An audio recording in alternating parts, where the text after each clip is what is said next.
Plays Akor Adams alongside Victor Osimhen, who's suddenly come alive in the qualifying campaign. 101st international match for the man who put them into this game, Chancellor Mbemba. 89 minutes on the pitch. There he is on the right-hand side of you. He comes and shakes hands with Wilfred Ndidi, the defensive midfielder for Nigeria, based in Turkey. Jalal Jayad is our referee this evening.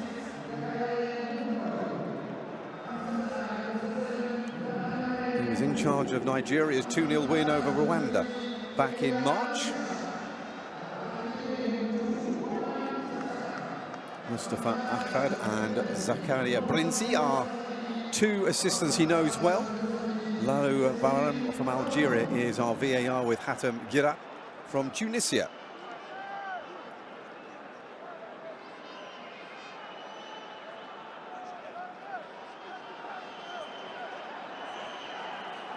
Congo, though, do make a couple of changes. Arthur Musaka comes into the defence alongside Tuanzebe and the man who celebrated recently his 100th cap, Mbemba, in the three-man back line. Ngil Muko comes into the midfield alongside Samuel Mutasami, whilst Theo Bogonda is alongside Cedric Bakambu again, and Sadiri and Babuku will be trying to pull the strings in an attacking sense as well.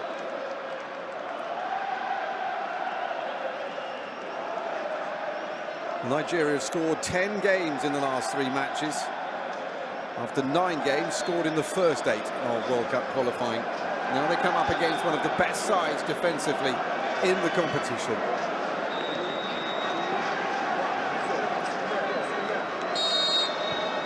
It all comes down to this: 90 minutes or more to decide who will go to the Inter-Confederation playoffs next March.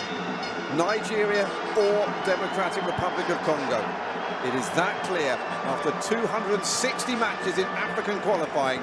One more to decide who will go on to stay in World Cup contention.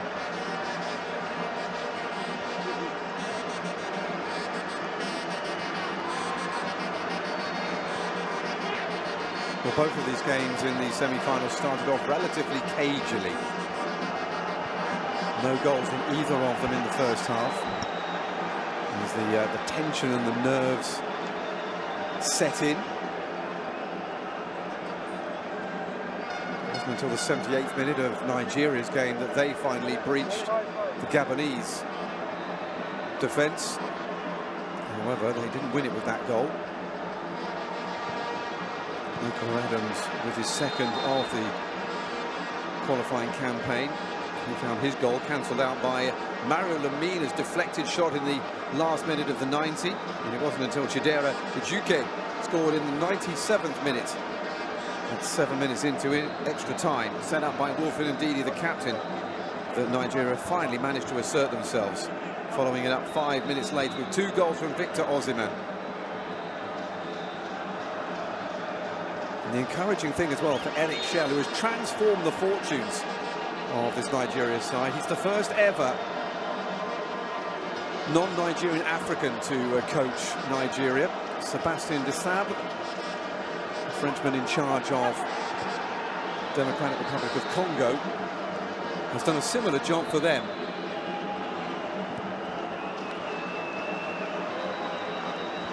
Of course, all that will be for nothing if they fall here. Mutasami, chest out. Former Nantes man in midfield. He spent a lot of time in the central defence in the last game. Now the man who now plays in Greece. We'll be trying to keep and shield the back 5 from the advancing Nigerian forwards, who have discovered their mojo again in the last 2 or 3 games after some real problems through the group stage.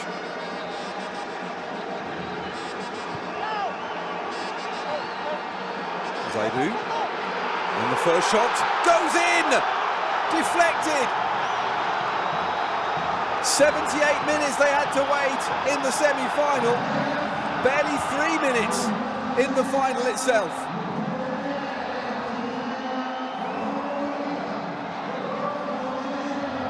The perfect start for Eric Chell's men.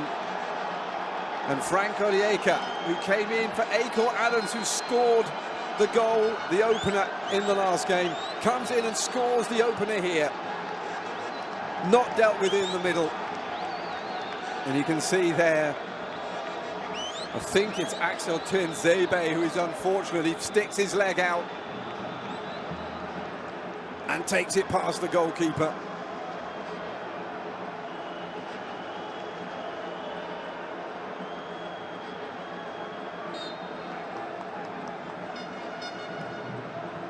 Well, we're in for a good night now. Now that we've got a goal here, it's going to really change things.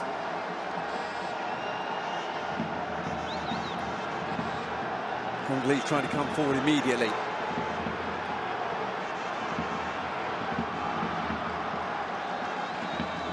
Decent ball in here with Wan-Bissaka involved early on.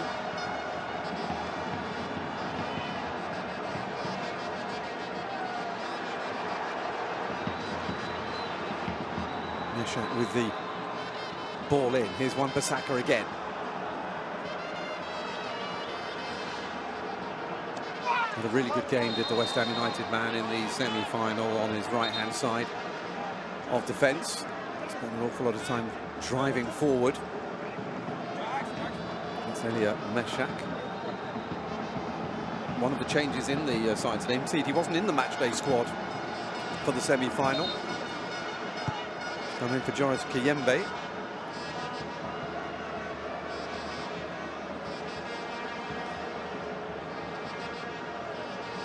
And there's another change as well with Mario Streukens has come into the matchday squad again and is on the bench. 5 minutes gone. Nigeria 1, Democratic Republic of Congo 0. Not the start that they were looking for. Oof. Well, Osman was all over the back there of Aaron Wan-Bissaka, and he's already wearing that mask because of a previous head injury. Didn't stop him ripping it off in celebration, and his shirt as well, when he got the first of his 2 goals in extra time of the semi-final. He got booked for the first one, so remembered not to take it off the second time, otherwise he would have ended up being sent off. He was complaining about the challenge. I'm not sure there was really anything untoward in that. Off we go again then. Ngale Labuko, the Lille midfielder. Square by Tuanzebe.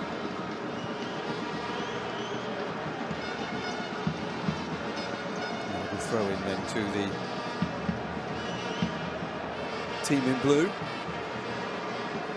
Mabuku. Montpellier man has fed that off, in fact, and it'll be a goal kick then to Nigeria. Important here that Nigeria just cement their place. The euphoria of going in front are never more vulnerable than when that happens. You've got to make sure that the celebration ends and you refocus on the job in hand. Benjamin Frederick, 20-year-old defender who works in Denda. Ozyman. Referee quite happy for play to continue despite there are Nigerian on the deck. Ndidi, the captain.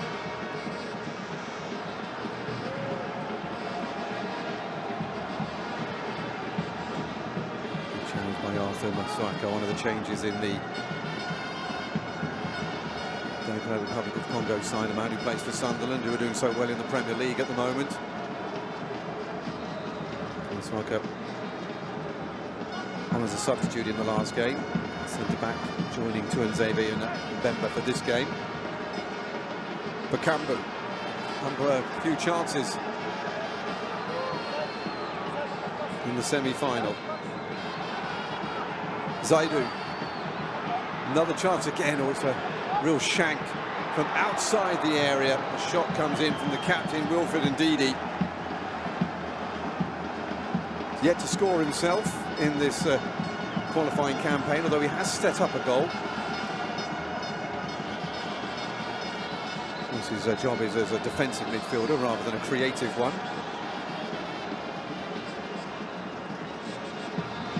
The Besiktas man is a real solid rock for his team.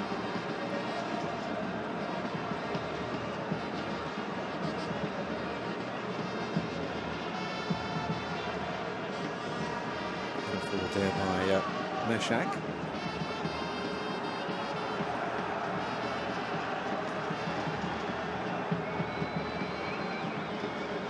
Picked up by Sami Ajayi, the one who's come into the side today, in for Asai Samuel.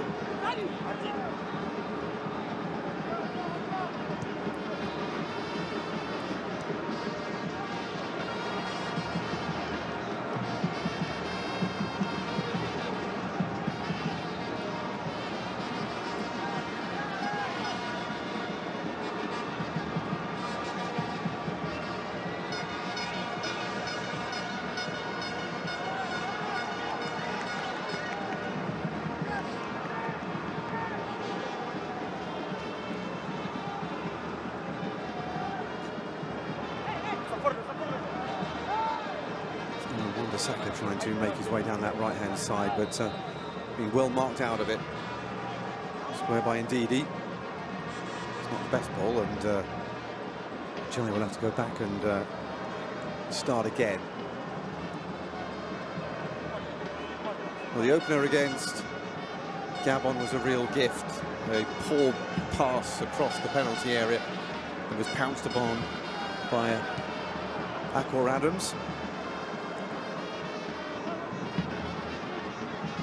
Was more the result of good play to set up the shot, but then a real accident in defence. Goalkeeper would have probably got there otherwise.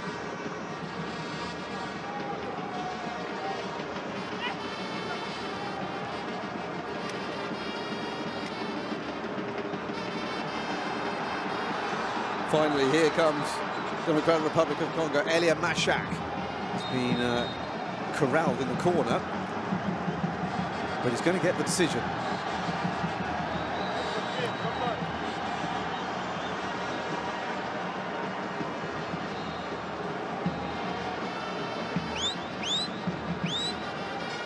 The 28-year-old forward is Meshak Elia. Made his name at Young Boys in Switzerland, went and spent 6 months on loan at Nantes, is now at Allianz Sport.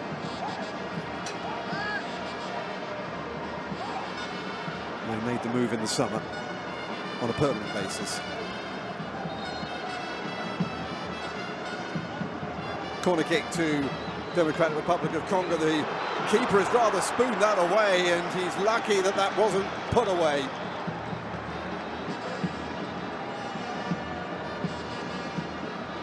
Just didn't get hold of that at all, and Muko couldn't keep it down. The man from Lille unable to come up with his third goal of the season in this competition. Eric Shalsaido still in the lead, heading into the second 10-minute period of this first half. Osimhen just couldn't get the ball to stop bouncing enough. That's dangerous though from the men in blue, and Osimhen nearly managed to close down the keeper, Lionel Mpassi. And he was born in the suburb of Paris to Congolese parents and came through the Paris Saint-Germain academy. Taken over from Dimitri Bettel in goal for the second half of this campaign. Corner kick then to the Super Eagles.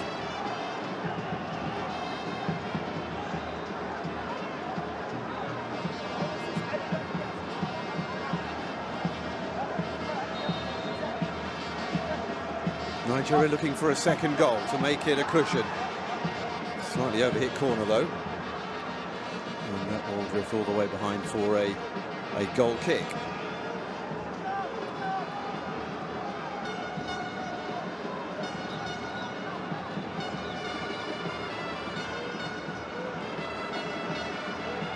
Congo had to absorb an awful lot of pressure from Cameroon in their semi-final. Buemo had a few chances to.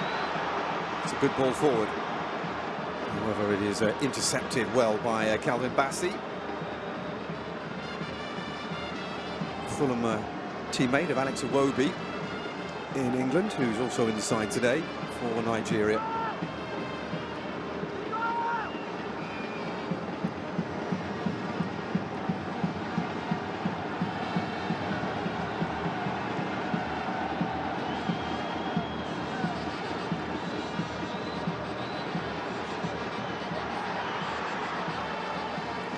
Playing with fire again. He did a bit of this against Cameroon as well.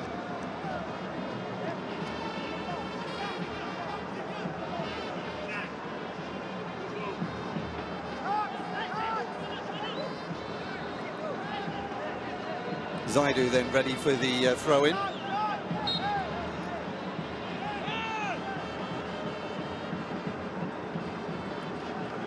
There's a man looking for it. Coming up against Chancellor Mbemba, the Centurion, a national hero for the Democratic Republic of Congo, especially after that goal, but even before. Header forward by Ndidi. There's an offside though on the far side that will bring to a halt Nigeria's ambitions coming forward there.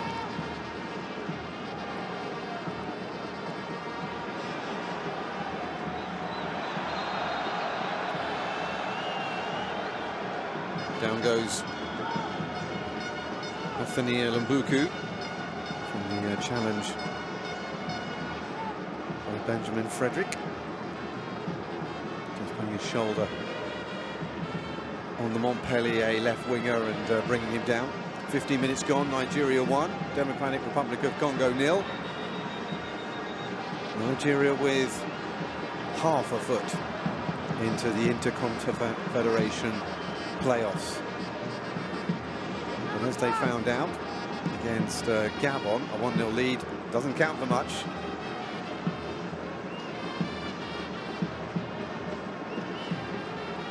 They really put that tie away in extra time. And they did it with real confidence as well. And Victor Osimhen is on song. Nigeria generally are. Here comes Elia Wan-Bissaka. Was building up nicely there, but it might still do that. Elia's got it back again. No, it's not really near the goal. Wan-Bissaka will keep it in, keep up the pressure. Comes out by Mutasami. That's a decent ball. Just a little bit too high though.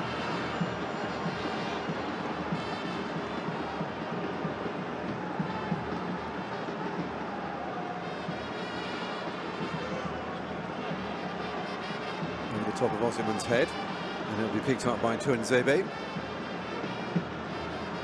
Feeds it forward into the path of Masuaka, who come forward from the centre of defence. And that will be a free kick to Democratic Republic of Congo, which is as far forward as we've really seen them. It's great work by Arthur Masuaka, the Sunderland central defender.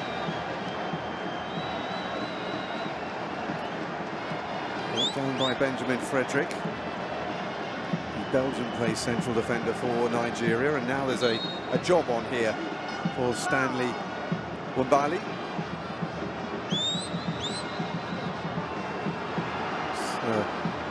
Easily out by Osimhen. Free kick given. Just point again to a promising set piece for Congo DR.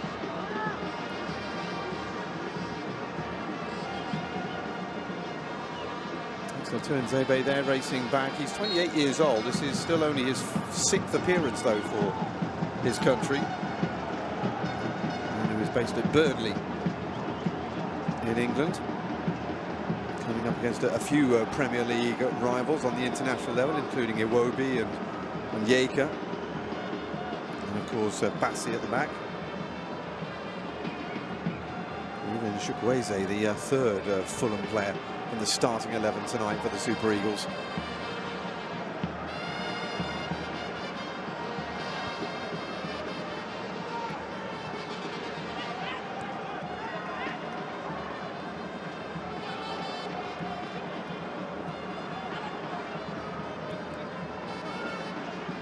Lookman, former RB Leipzig man, now at Atalanta in Italy. Should have a slightly more attacking role tonight with Akor Adams not in the starting 11.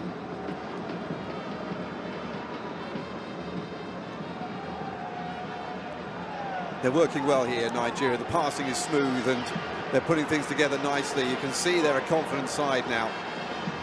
Zaidu once again trying to come down this left flank. Iwobi sends it back out to the Porto man. Good ball inside. There's a chance here. And there still is. From distance, that wasn't quite how we thought the shot was going to come in.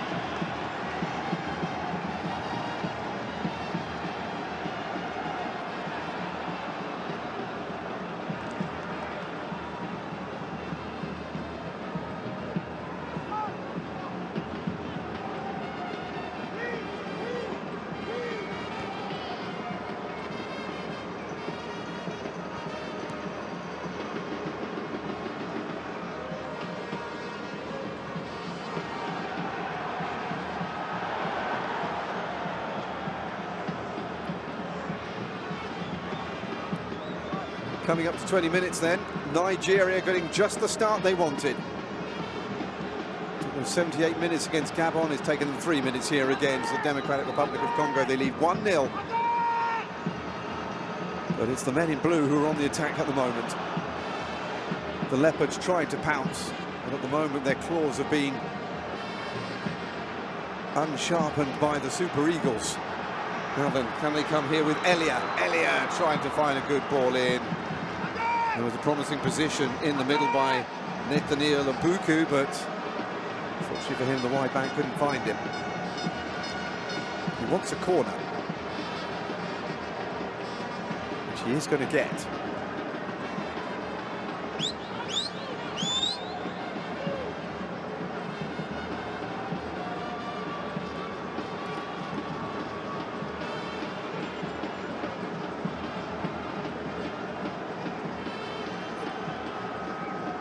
Whilst Nigeria have had goals aplenty in recent games, Democratic Republic of Congo have rather dried up somewhat, and there's a good example of it.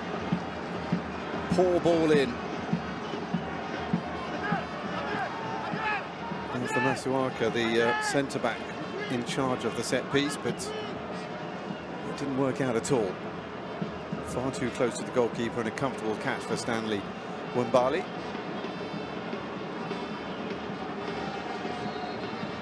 Yeka with his second goal for Nigeria, has them in front at the moment and looking forward to the Inter-Confederation playoffs next spring.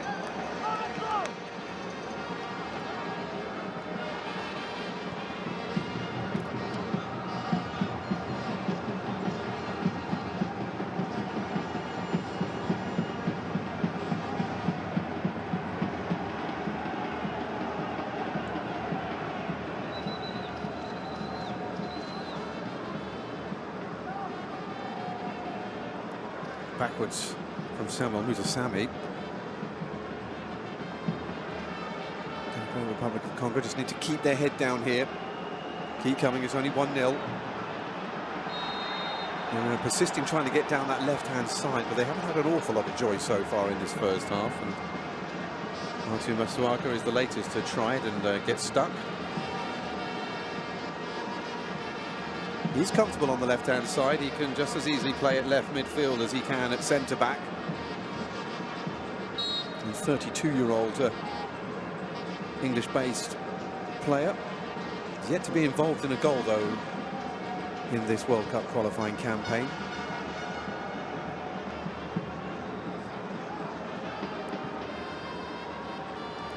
Wan-Bissaka forward. Again, it's loose play, long ball stuff that Nigeria will be quite happy to just lap up. That's not great, though. They're going to get themselves into trouble if they start playing balls like that square.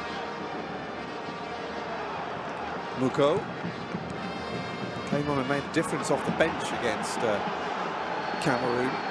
However, he's given the ball here, and all of a sudden this is danger now for the Democratic Republic of Congo, but Nigeria make a mess of setting things up in the middle. Victor Osimhen lashing out at Ademola Lookman for that lack of killer ball into the box.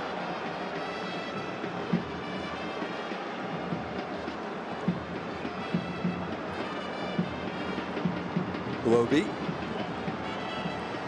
Nice interchange. The former Arsenal man now trying to send that ball forward, but intercepted. And again, Osimhen is doing his nut down there.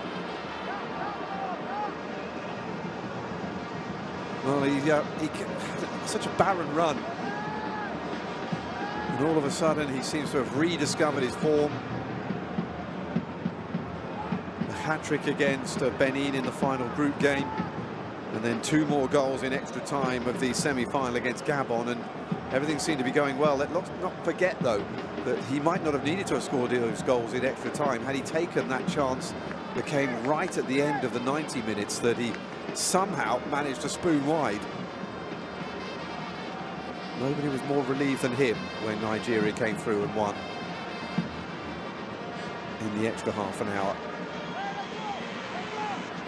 Disappointment though for Gabon. They are the only team in the semi-finals who've never been to a World Cup.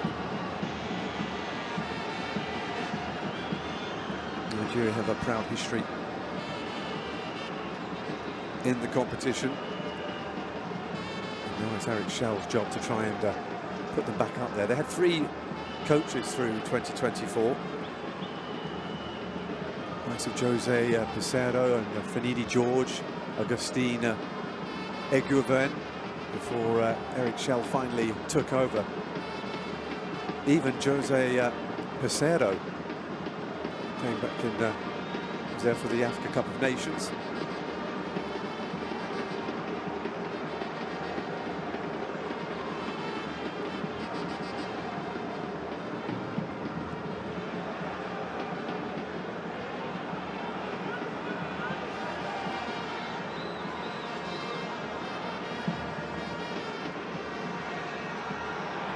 Better.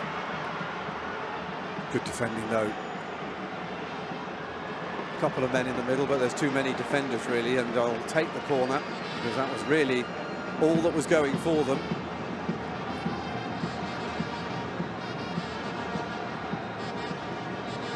Sebastian Desabre, but just the 1 defeat in qualifying, but it just shows you how hard it is to get through as group winners. 1 defeat through the whole competition, and yet, like Nigeria, who also only lost once, only good enough for 2nd place.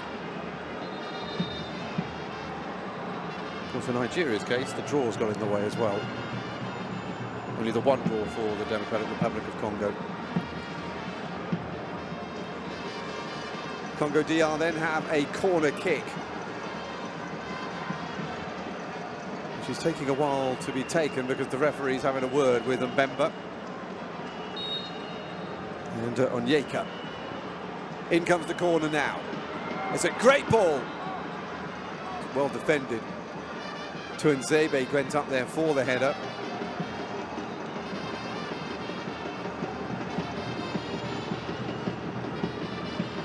Hasn't scored or been involved in a goal in the qualifying campaign.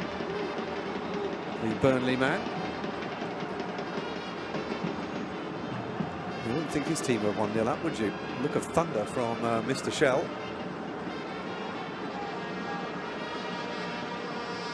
There's a man looking forward. And he might get it. Referee, though, has seen a foot up by the Nigerian striker.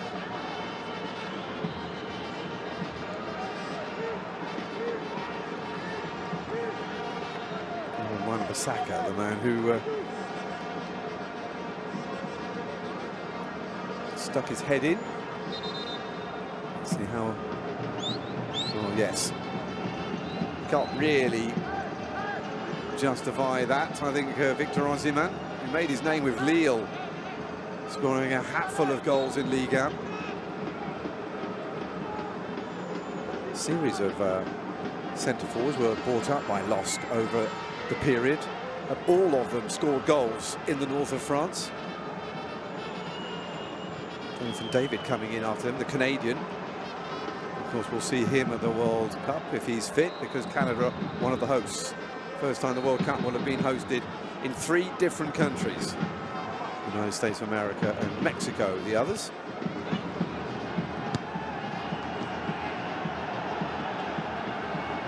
Lookman.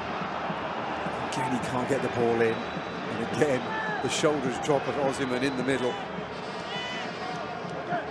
Elia is brought down by Samuel Chukwueze. 50 caps now for him. 26 years old. No goals, but 4 assists in the qualifying campaign for side.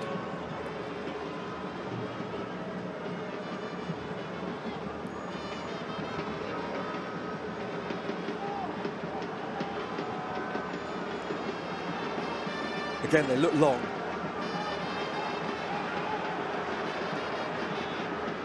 Follow-up ball by Wan-Bissaka. Mutasami. Square by Mbuku. And it will come in from Masuaka. No, it won't. Well defended again. This time Lookman coming back and getting involved, and Benjamin Frederick backing him up. Half an hour gone. Nigeria 1, Democratic Republic of Congo 0. Nigeria controlling the game well. There's Ndidi, man in the middle. Set up one of the goals in the 4-1 win over Gabon. Here comes Osimhen again for Nigeria, looking for the second goal. It's a not bad ball in, looking for Lookman, didn't really get hold of it. And it allowed the goalkeeper, Lionel Mpassi, to come and smother it. Now they're in front, of course. Nigeria can use the counter-attack. Soak up the pressure and then hit.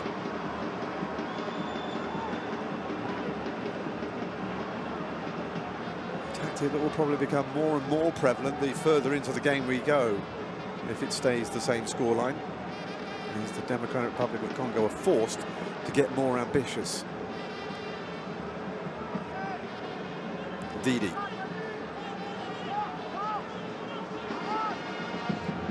Bassi. Will be getting caught in possession, and they might struggle here. Bakambu now. Haven't really seen him on the ball in the game so far. Bakambu, great ball into the middle, and there is the equaliser.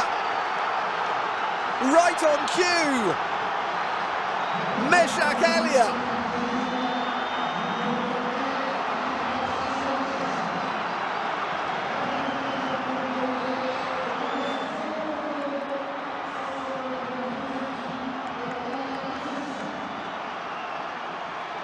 His second goal of the qualifying campaign is a big one.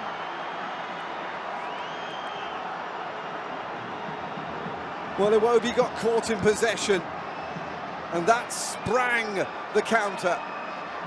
Great transition play. It's a brilliant ball in.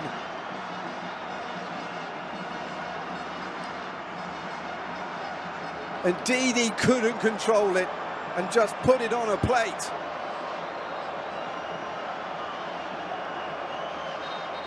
And the Democratic Republic of Congo are back in it just after the half hour.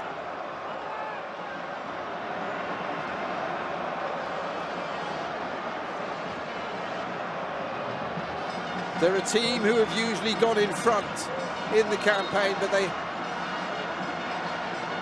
had to come back here and they have shown the character to do so.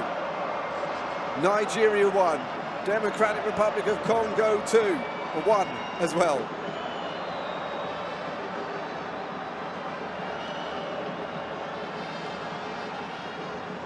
And now we have a game. Both sides feeling the confidence of recent wins. Different ways they've achieved them, perhaps.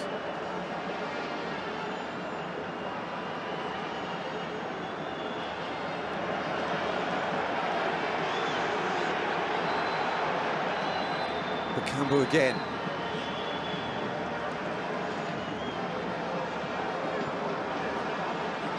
Third assist of the campaign for the Real Betis centre forward. Involved in 7 goals now through this qualifying campaign. He might have scored himself in the semi-final, but for a brilliant save by Andre Onana in the Cameroonian goal. Here, though, providing the ammunition for a teammate.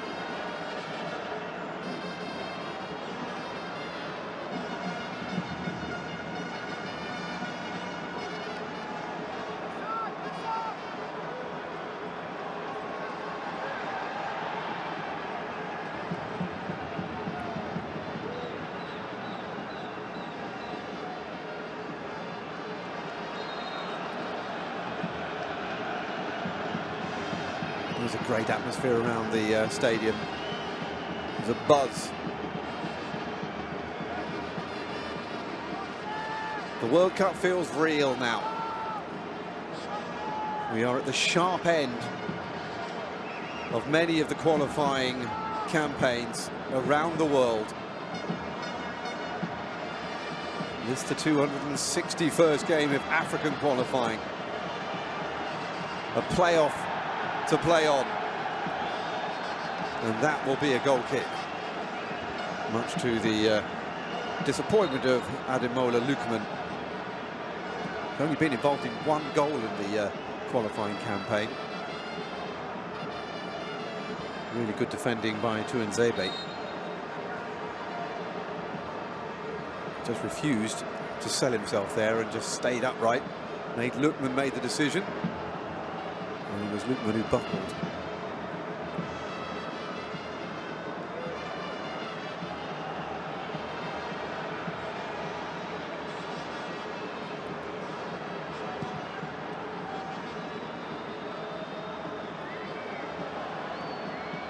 Well, they have a habit of conceding 1 goal to Nigeria in this World Cup qualifying campaign. Indeed, they've only actually conceded more than once in 1 game.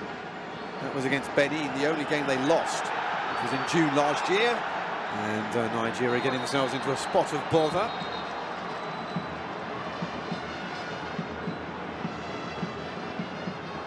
Stanley Wabali called to make a very hurried clearance.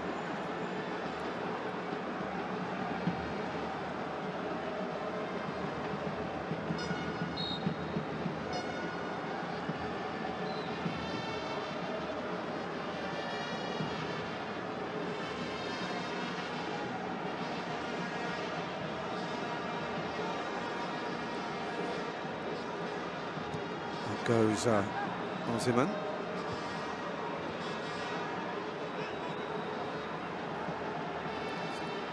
Pretty loose in midfield in this game.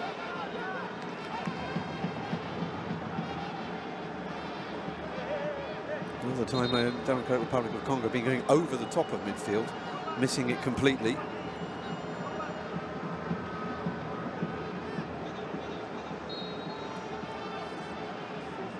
Just making sure that Nigeria take it from the right place.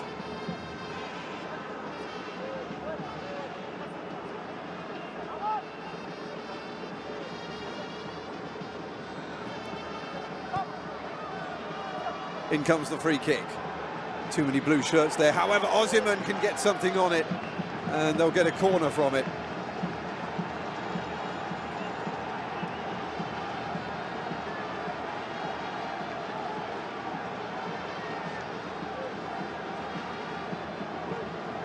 Tough angle, to be fair. Osimhen goes into the middle then. The corner kick comes in, is looking for where he is.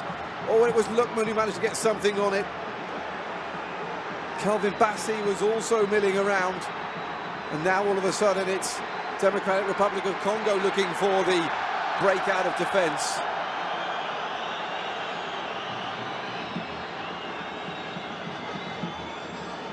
It's a little bit obvious from Meshach Elia.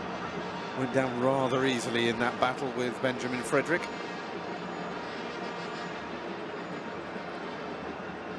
He's on loan in Belgium this season. Is the 20-year-old central defender at Denda. On loan there from Brentford reserves. So this is a good shot window for him.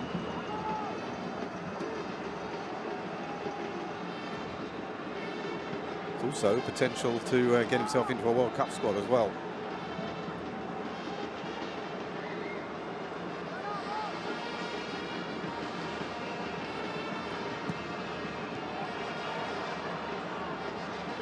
Inside comes Zaidu.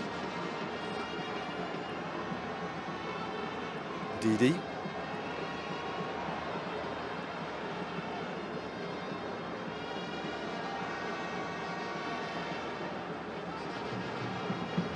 Through there.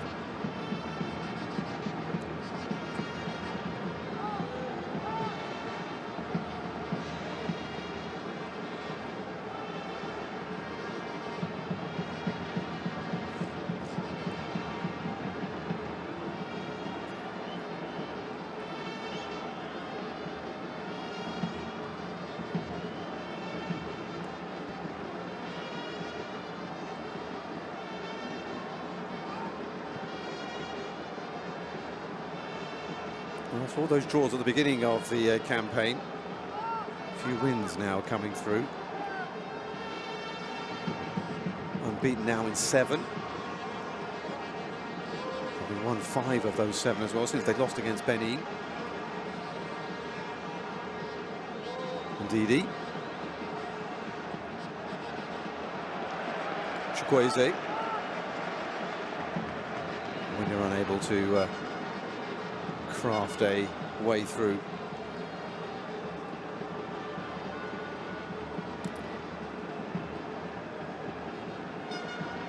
It wasn't that long ago that he was injured. Missed a few games for Fulham in the Premier League as a result.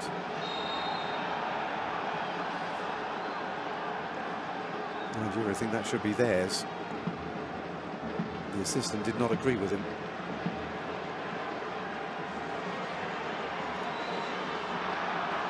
Republic again, they are persisting with that attempt to try to take on Benjamin Frederick down that left-hand side. Right-hand side for Frederick as he defends it, but there's 4 minutes to go until the break, and we're still level here in the African playoff final.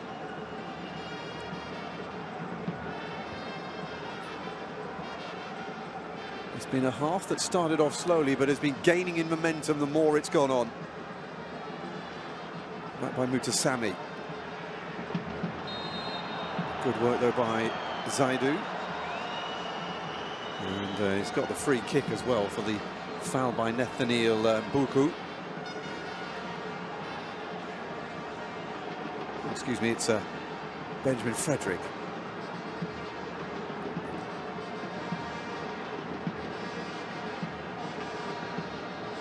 He stayed down as well. He's got cramp.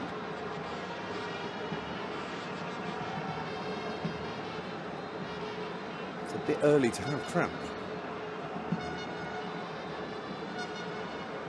Well, this is the nearest that Democratic Republic of Congo have been to going to a World Cup in many a year, and they are making the absolute most of it. Nigeria, they've been a bit more accustomed over the years to going to the big event, but they've struggled of late.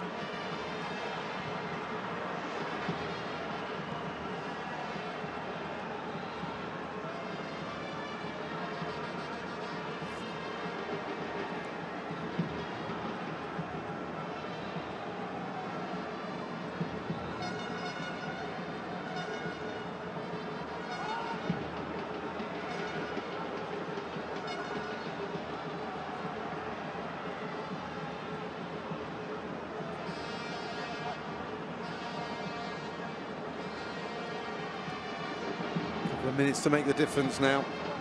Here's Onyeka, who scored the opener.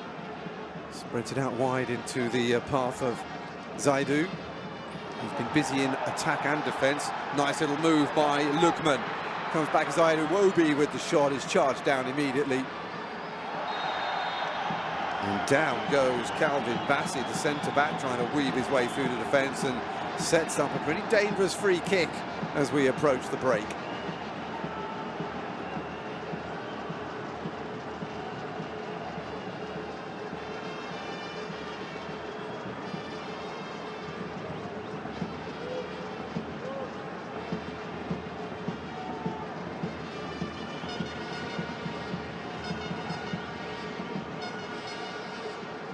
Nigeria missed the boat to go to Qatar for the last World Cup in 2022, and it was something that did not go down well back home.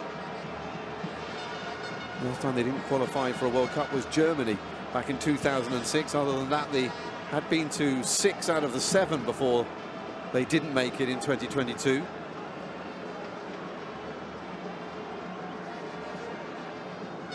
'94 was the first time they qualified for a World Cup, which was also in the United States of America, but on their own this last time, rather than as a trio of countries, which is what will happen this time.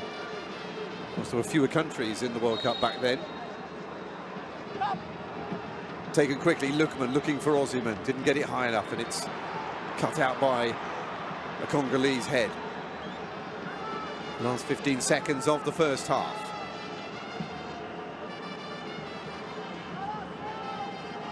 I imagine both coaches are chomping at the bit to get their teams into the dressing room and have words. Do a bit of reorganising. We would have seen what the weaknesses were perhaps in the first half, and we'll be looking to make corrections and adjustments, alterations, to see them come out into the second half and expose them. Zaidu feeds it back into Bassey.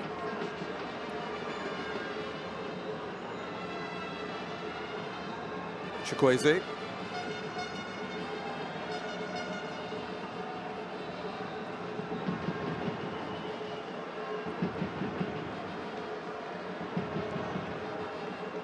Three minutes of time added on. We're almost at the end of the first of them.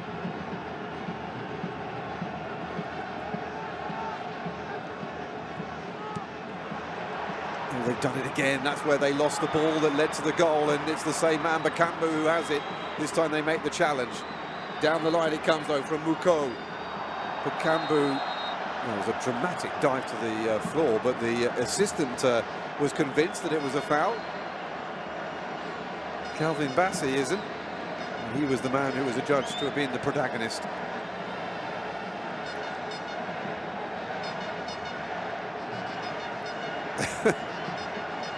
Well, there was a touch, but whether it was that hard is open to conjecture, shall we say.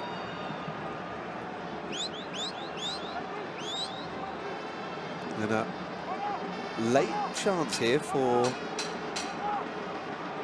the Democratic Republic of Congo to complete their comeback. In it comes. It's out by Osimhen. Osimhen's still going. It's going to go all the way back to the goalkeeper, though. Bassey. Osimhen still keeps going, tentatively. But Bassey sends it up the other end. A minute to go, time added on at the end of the first half. Still 1-1. Still impossible to know who will be representing Africa at the Interconfederation playoffs.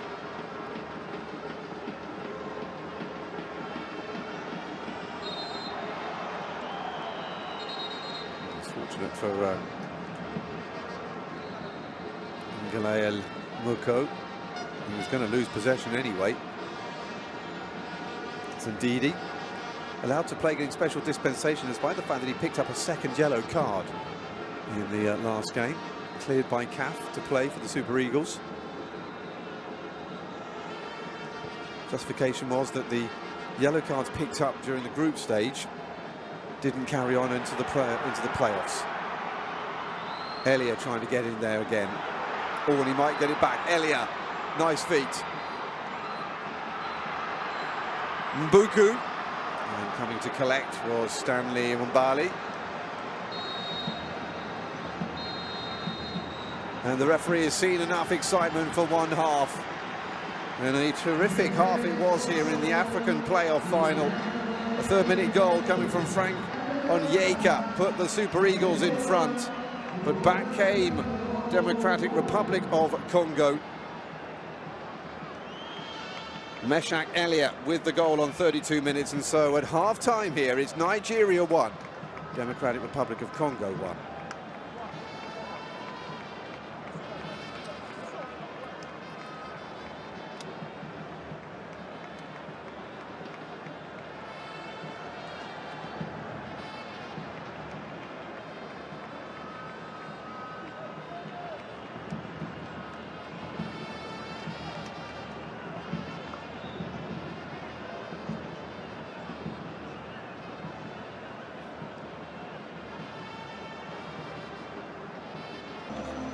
Capital of Morocco, where the Africa Cup of Nations will take place later in the year, but we have the World Cup on our minds, and so too do Nigeria and the Democratic Republic of Congo in the African zone playoff final.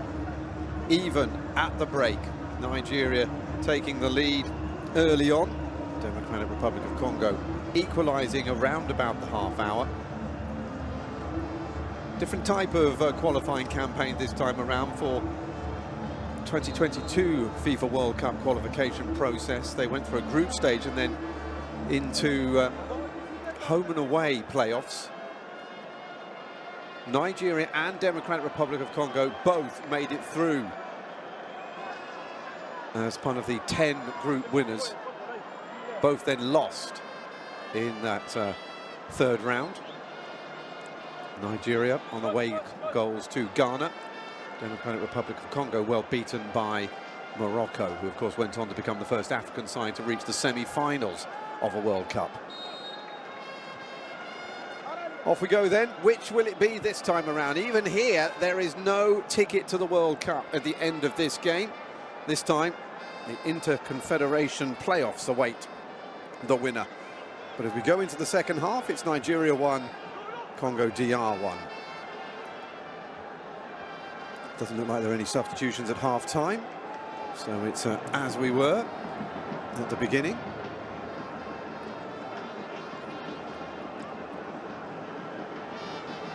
Two sides confident in the first half. Nigeria started well, but Democratic Republic of Congo, even when they conceded, never really looked like their heads went down. They're a team that were more often than not the team that scored first in their group campaign. Only in the 1-1 draw with Senegal, which was the only game they didn't score first in, including an own goal that Sudan scored against them, or for them, you'd have to say. DR Congo actually also led in both games against Senegal as well, but lost the lead in both. Particularly painful the second time around, as they were 2-0 up. The loss of Yohan Wissa since then has certainly hindered their ambitions coming forward.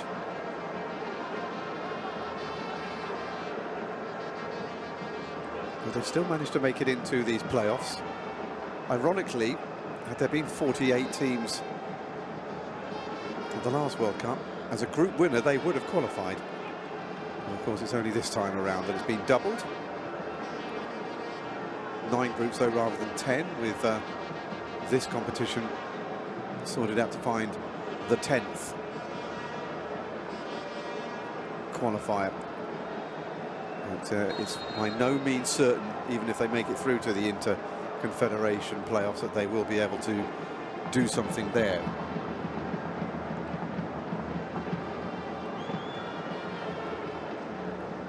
There are teams like New Caledonia from Oceania in that competition, but also Bolivia as well, who are certainly a credible threat. There will be teams from the Asian qualifying coming there as well. Nice little ball inside by Frederick. And the ball is repelled once again by Chancellor Mbemba, the match winner in the semi-final. against Cameroon. Seems incredible when you consider that there were 9 teams by right going to the World Cup from Africa, and Cameroon couldn't be one of them. A team that's been to the World Cup more than any other African nation, but beaten by the side in blue here today.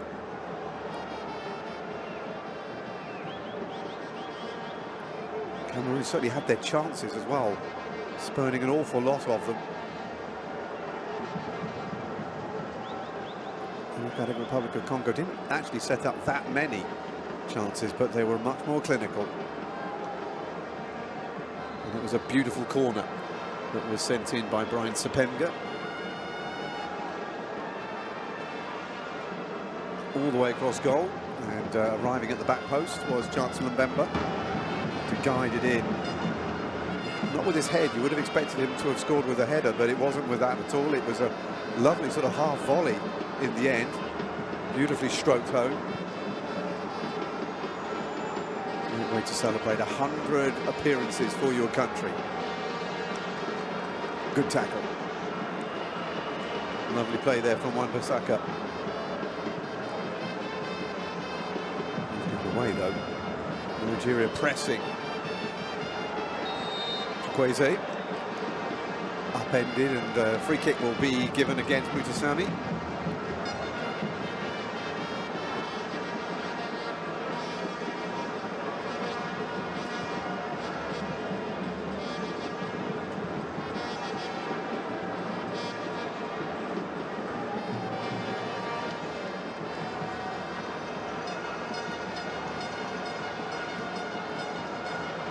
He's yet to score for Fulham. He's only played a handful of games for them since coming in from AC Milan. The Nigerian who started off his career with a long spell at Villarreal in Spain.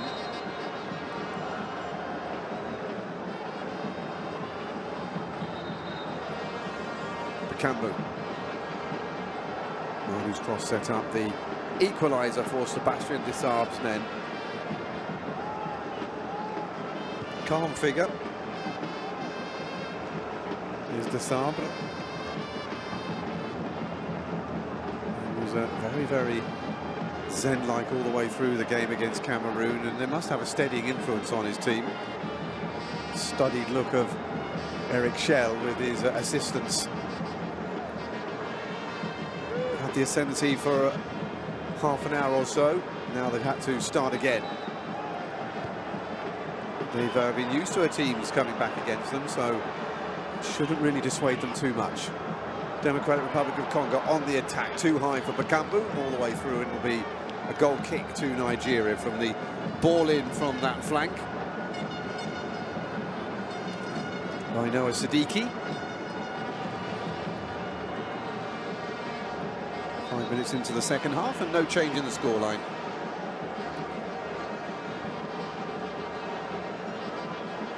One thing that Desaab has done is he's tightened up the Democratic Republic of Congo defensively.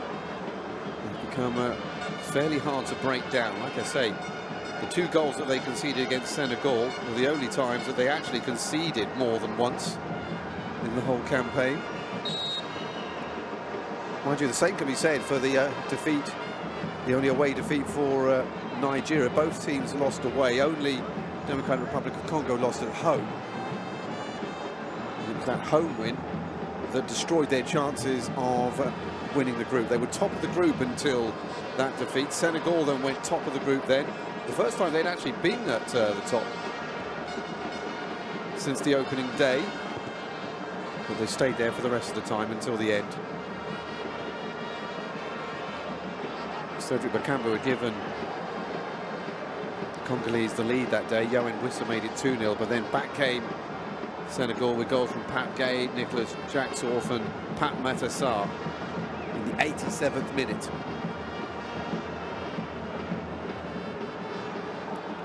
There's been some cracking finales to these games over the last 18 months or so. DR Congo on the attack once more. Oh, nice little turn. And there could be a chance to shoot. It's going to be a corner.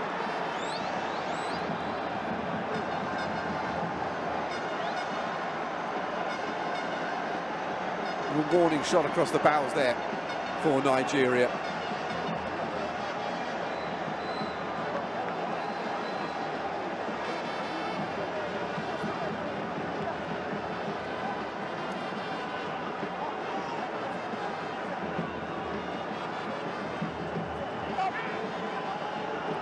Masaka sent it in, and on his line, sharpness personified, Stanley Bali.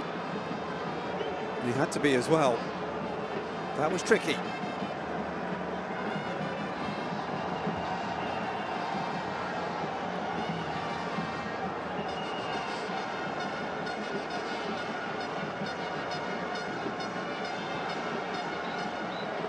Forward by Calvin Bassett.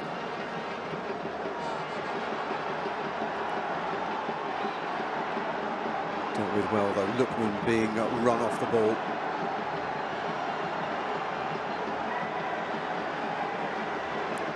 You can feel the Leopards becoming bolder. That ball into the middle, looking for Nathaniel Buku. A well-placed header in the middle there, stopping it getting to him. Back come Democratic Republic of Congo again, though. Here is Mbuku once more. Good turn.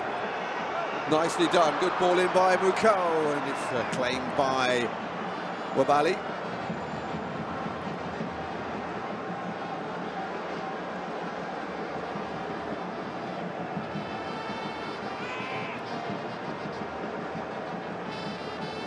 Muko's only second season with Lille. Africa supplies an awful lot of players to the French system.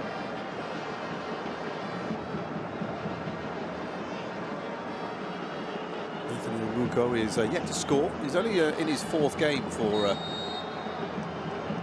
DR Congo in the World Cup qualifying campaign.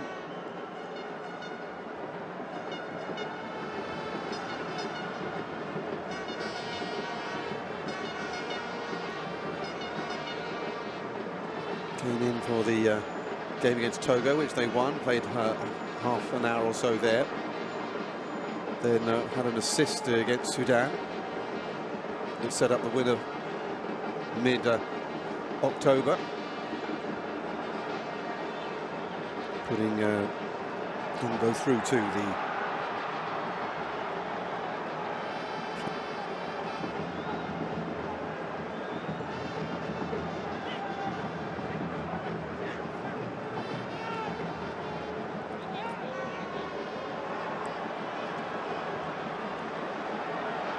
Muko.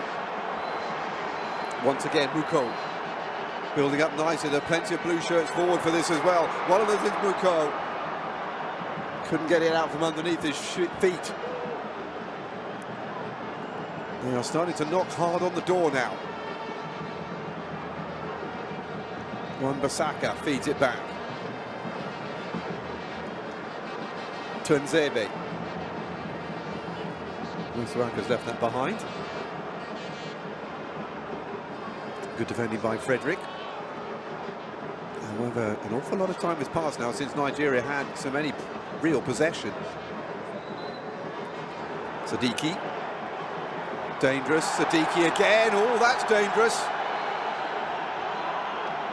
It's going to go behind for a corner, is it? Or a goal kick. But the interesting thing here is what VAR are doing.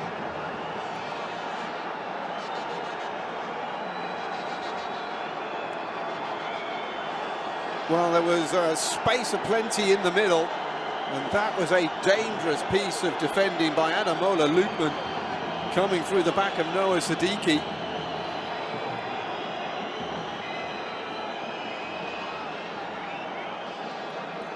And Ademola Lookman has had his last play. He's off. Ejuke is going to come on. He scored one of the goals in the semi-final against Gabon in extra time.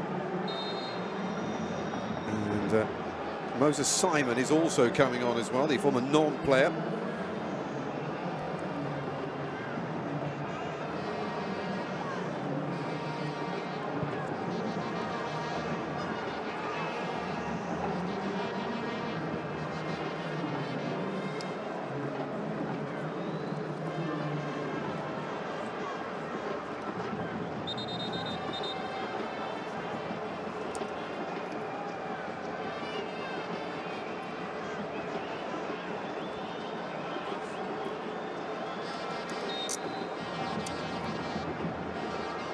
Both the players coming on, incidentally, are left wingers.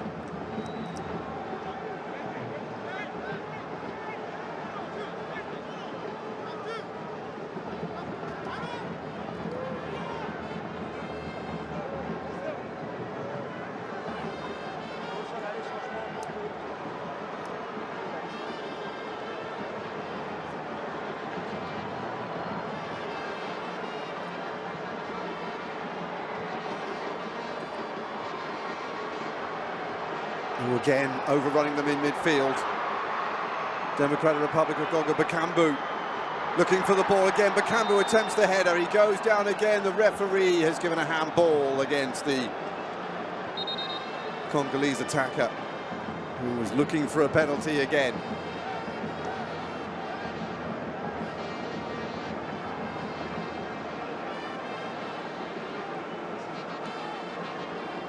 I'm not sure there was anything in that. Good little ball in by Elia, looking for Bakambu, but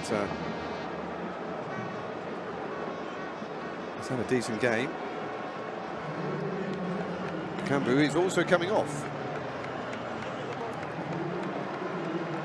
And will be replaced by Fiston Mayele.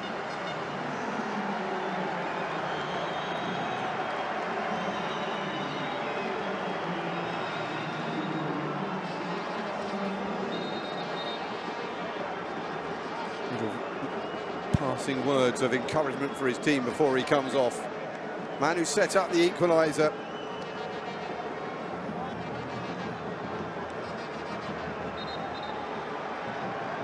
Being replaced by another experienced man, the man who plays in Egypt for Pyramids.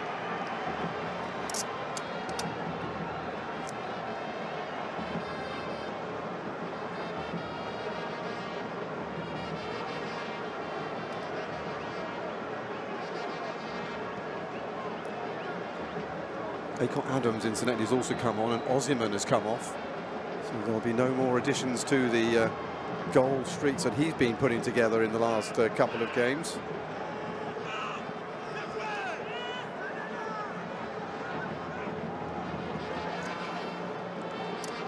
Each side allowed 5 substitutions, with another one if we go to extra time.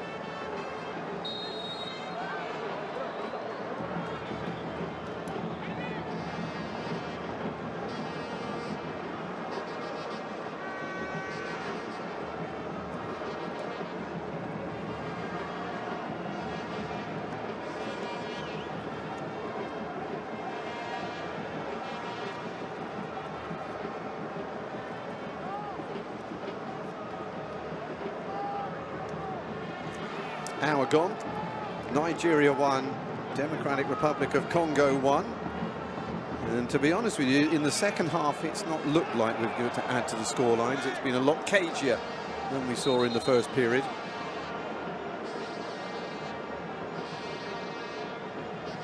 Benjamin Frederick getting up in a gingerly manner.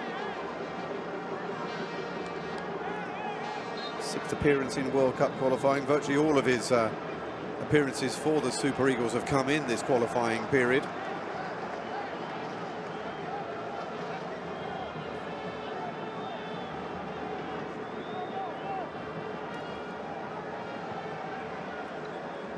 Sebastian Desarb, inscrutable as ever.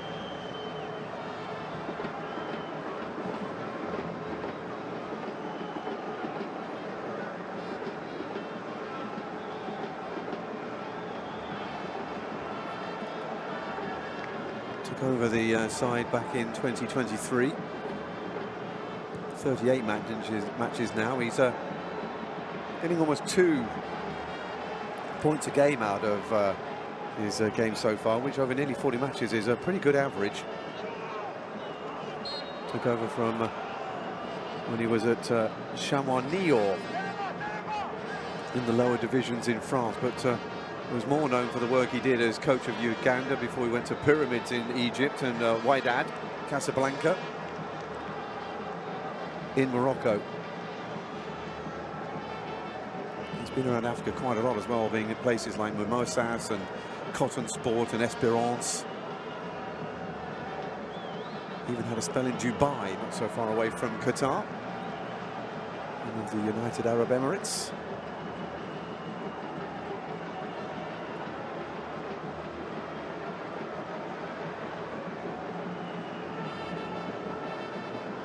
Mbemba.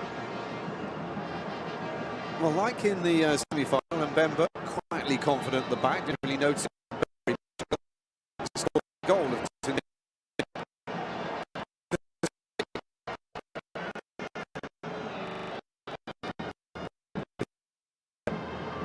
Masuaka.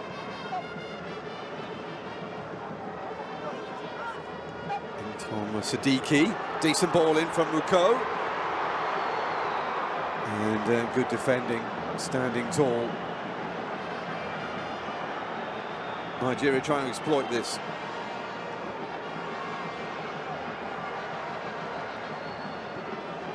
There's Simon with his first foray down the left-hand side, his familiar hunting ground.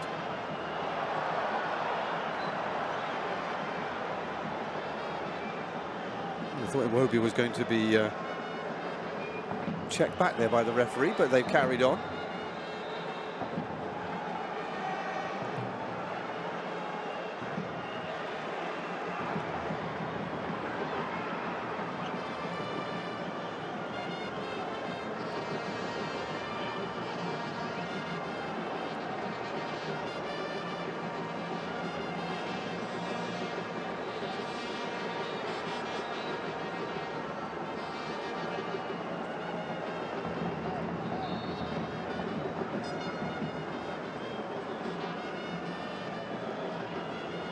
Seems like everybody's taken a break.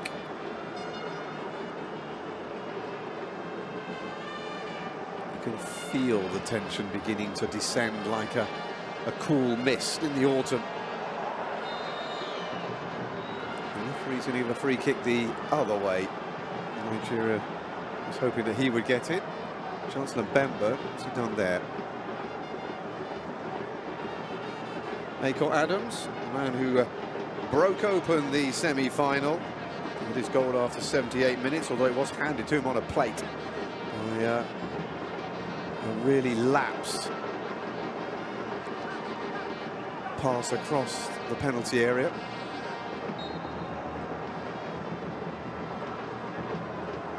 And they're certainly enjoying themselves in the stand. I wonder if they're actually managing to watch the football at the same time.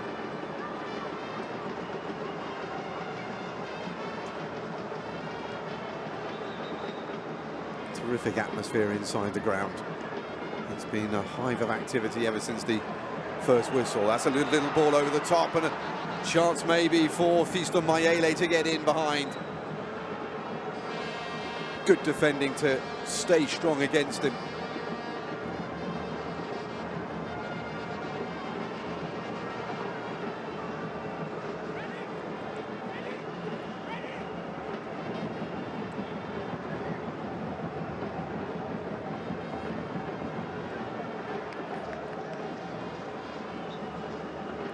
These sides, they do look comfortable on the ball this evening. Confidence of wins in the last round, and of course they've both won their last 3 games. Different scorelines, all 1-0 for DR Congo, 2-1, 4-0 and 4-1 for Nigeria. That's been a lot more explosive from them in the final games of this African World Cup qualifying campaign. However, Democratic Republic of Congo look the most threatening at the moment. The ball will be kept in by Noah Siddiqui. Sunderland man now trying to take on Benjamin Frederick, and he's been penalised. What did I do, he says. Well, let's find out.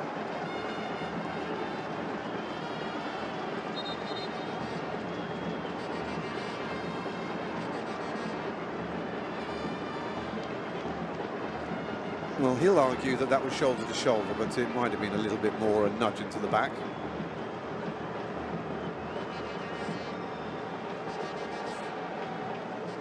One of those that maybe if nothing had been given, nobody would have noticed.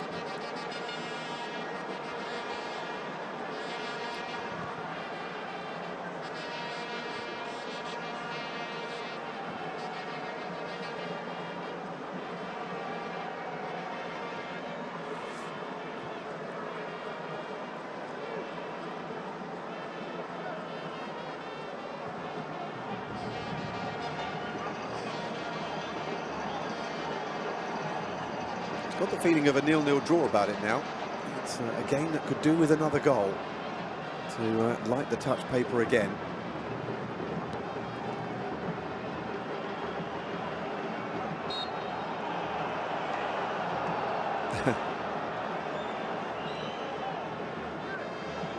Masuaka this time, the man looking incredulously at the man in the middle as to why he's had a free kick given against him. That's nice. Better movement from the left-hand side here from Nigeria. Now, can they get the good ball in? Oh, the goalkeeper, little tentative coming out and needed some help from the defender.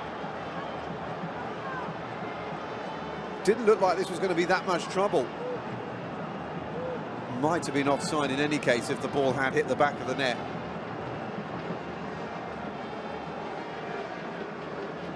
Offside flag actually did go up in the end.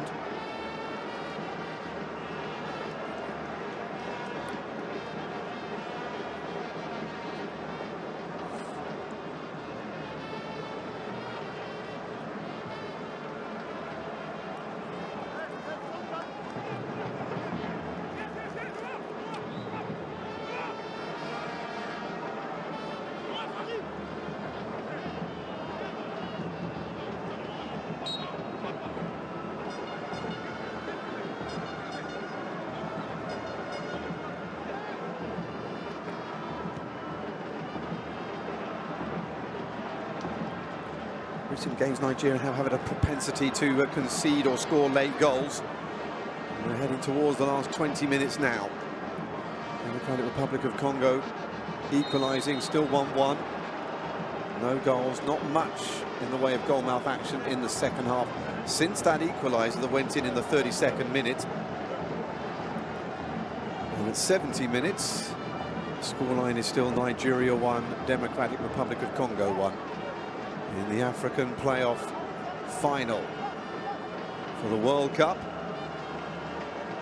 the Interconfederation playoffs awaiting.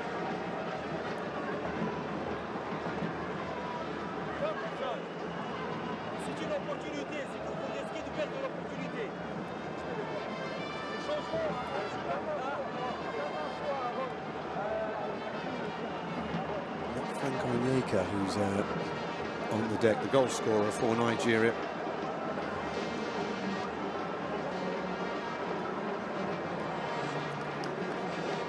Edo Kayembe is about to come on for Ngayel Muko.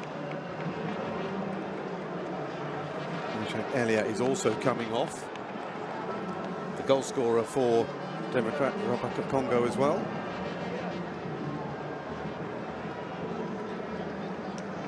Brian Sepenga is the other man who's going to come off, the man who set up the goal that won the semi-final.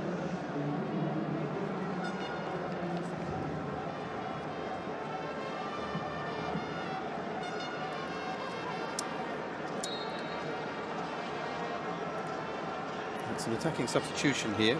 Sepenga, left winger, all right winger. Be comfortable on both flanks. He was in Spanish football at the lesser-known Castellon.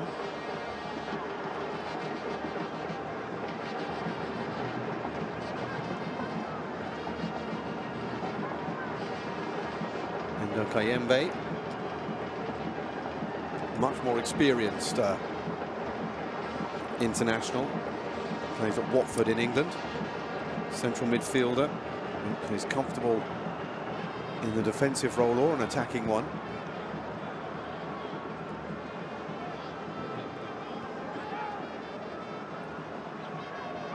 They've got just over 70 minutes to make the difference here. Here's Mbuku into one of those substitutes. Kayembe, 3 men to aim at in the middle. He couldn't find them though. It's made by Onyeka, who's back on his feet again after that little bit of treatment.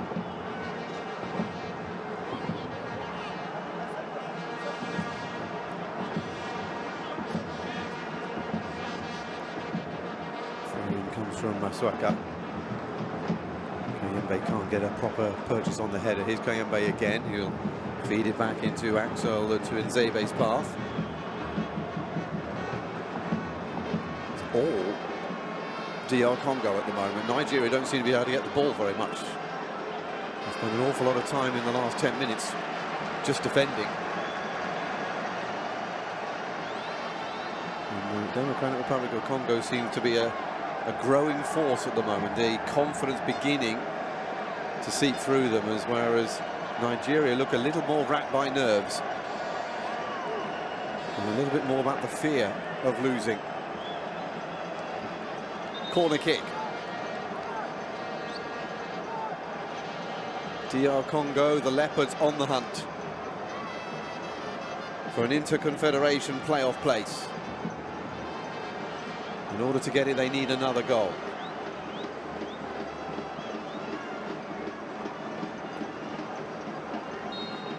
The winner against Cameroon came from a corner, came from a much better one than that, though.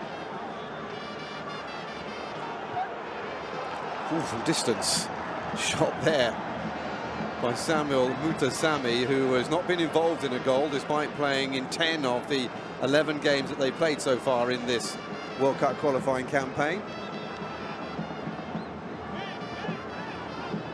Looking for the spectacular.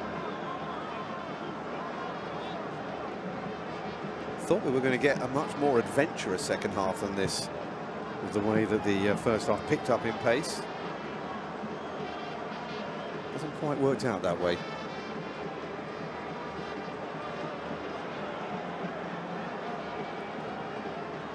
Back come DR Congo again. It was Nigeria who were having most of the possession in the first half, but things have turned around in the second. You could say something similar about the way that DR Congo performed in the semi-final as well, against the indomitable Lions. 15 minutes to go. It's still Onyeka's goal and Elia's goal, which are the only ones we've had so far. Nigeria won, DR Congo won. And we are still no nearer to knowing who will be Africa's representative at next season's international playoffs. Onyeka is down again.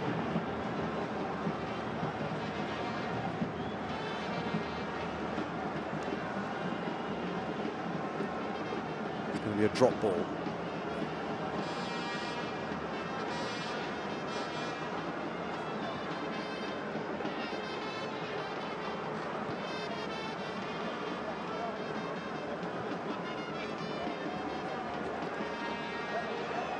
It's a nice turn by Buku. However, he's soon enveloped by Nigerian defenders.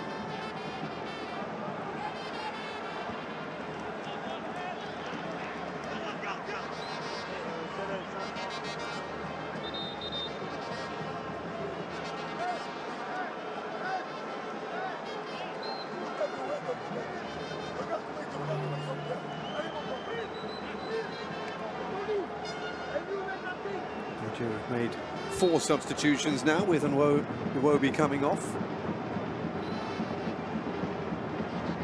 And Tolu Arakadare coming on. Another English-based Nigerian. He's a centre forward for Wolverhampton Wanderers. So Eric Shell getting a little more adventurous as well, replacing a winger with a full-blown striker.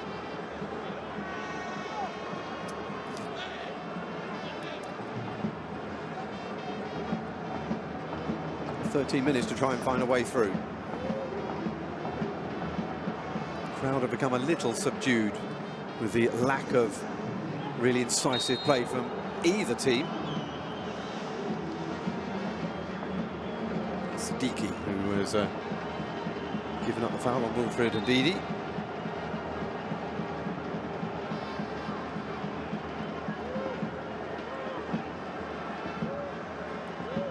Ndidi, who couldn't control that ball in from Cedric Bakambu in the first half, that allowed the equaliser to be scored by Mashak Elia.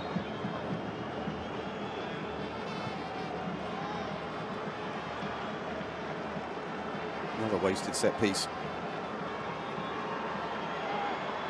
It's not a bad ball in. Goes all the way to this near side where it's picked up by Ijuke. was his first touch since coming on just a few moments ago.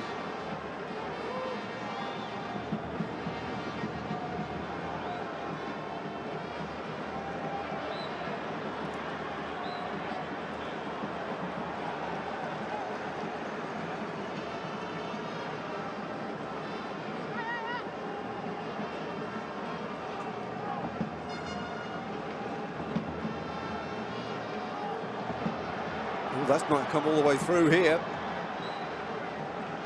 Just about hanging on, the defence of Democratic Republic of Congo there.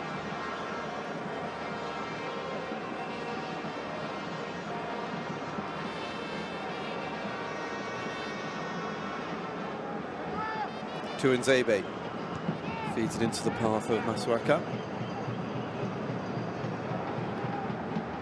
Muscular run from the defender. Fortuitous ball forward though. Buku has lost it. And away can come Nigeria with Chidera Ejuke. He's lost the ball now.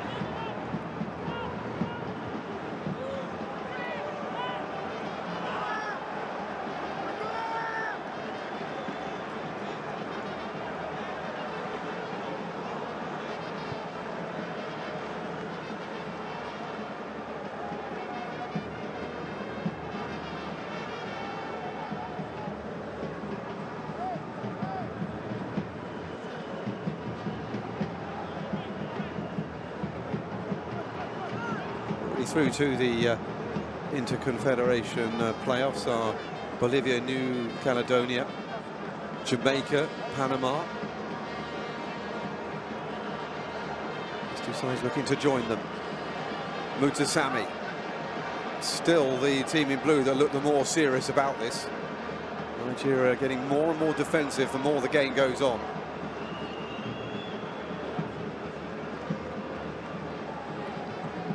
.80 minutes reached. Extra time starts to beckon. Should be the second game in a row that Nigeria have had to go through the extra half an hour. Nicely done. There by Sepenga. Little ball in by Sadiki.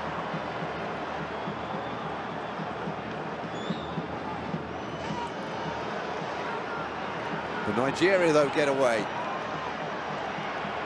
Still 3 against 5, though, in this attack. So they're not exactly charging forward, the men in white and green. Not quite seem to have the same cut that they did in the first half. However, that's a bit better. Poor ball in, though, right against the back of the defender. He didn't have to work very hard to get in the way of that. Little hard. It was easy for Masuaka. Sepenga's lost it. Chance for Ejuke to bend it in. He's overhit it. It's the sort of thing that in training these players will be able to do 9 times out of 10, but put the pressure of the occasion on, and all of a sudden a heavy touch here, a light touch there. Ball comes in again, and a good catch in the middle. Made by Lionel Passy, who has been almost a spectator in the second half. A good piece of distribution from the goalkeeper as well. That's not a great ball though, and just to compound it, it'll be a free kick to Nigeria. Good chasing back though by Calvin Bassey.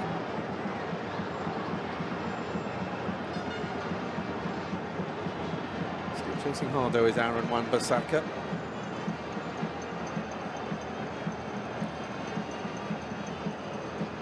So anyway, the Interconfederation playoffs. We have 2 seeded teams who will not have to contest the semi-finals. They will go straight through to a final.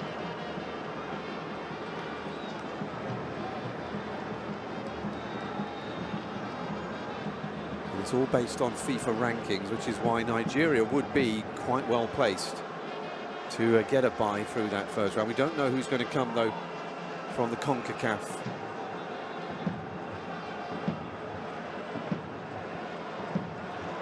region yet. Bolivia, New Caledonia there. The Play by Frederick. Oh, the goalkeeper's given it away. And this is a real chance. Sapenga couldn't seem to get the ball down. And it's offside in any case now. My goodness me, Nigeria have gone inside their shell. And now they're starting to make mistakes inside their own box. Well, there's no offside there. It's a fantastic ball through. The goalkeeper starts to come. Then May's back. But he's in a bit of no man's land here. And now all of a sudden he's getting pincered by two players. Good play by Fiston Mayele to get the ball back, but Sapenga didn't make the most of it. Nigeria get away with a big one.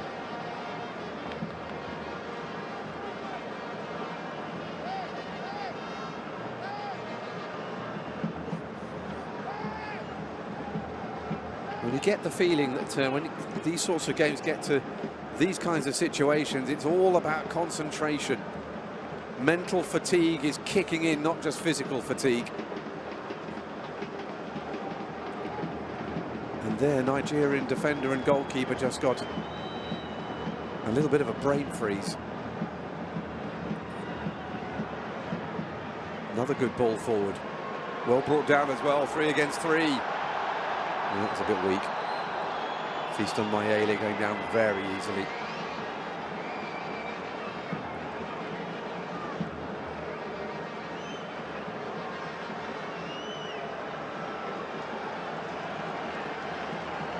There's going to be a DR Congo.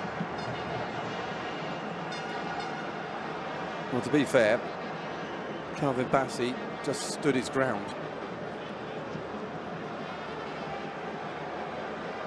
And Mayele ran into him.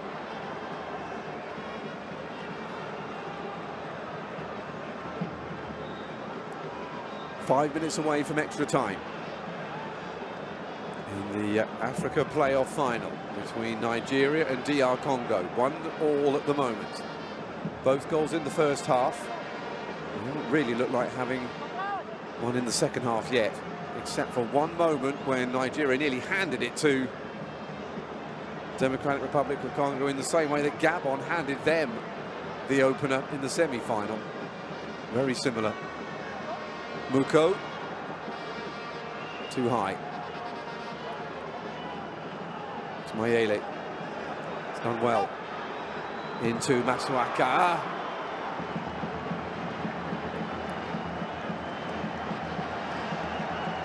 And he wasn't under a tremendous amount of pressure there, Zaidi Sanusi, but felt the need to whack it away.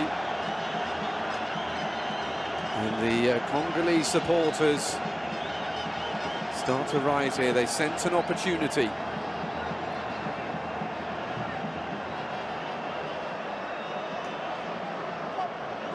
In comes the corner then.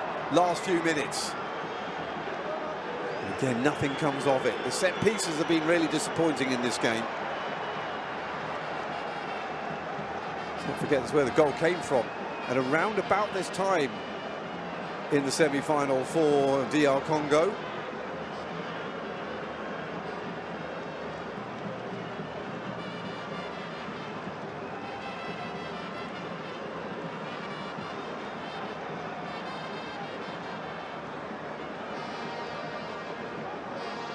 Sapenga. Oh, well, he hasn't got the excuse of tiredness. He's only just come on. It was just nerves and indecision. Good play by Juke. Maybe a free kick.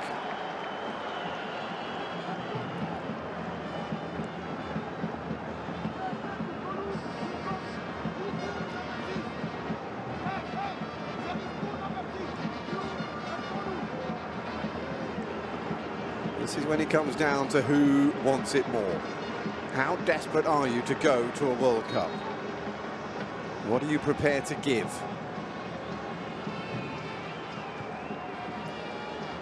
Forward by Bassey.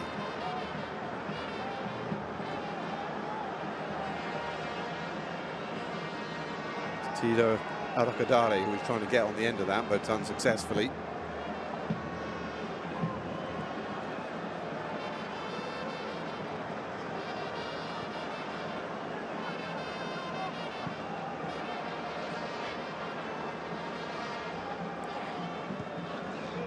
Masuaka.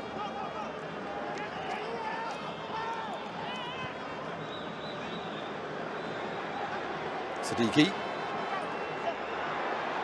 It's nicely done. Little ball in. Mayele looking for the spectacular in the middle. Aaron Wan-Bissaka just couldn't quite get the bicycle kick together. Looks onside. Sepenga with the ball into the middle. And Wan-Bissaka didn't look like a man who's done the overhead kick many times in his career. It would have been a spectacular way to win it, though.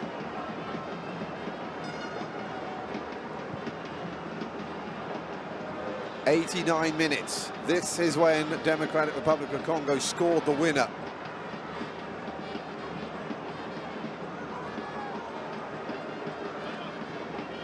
So I think it was a minute after the 90 minutes rather than a minute before, but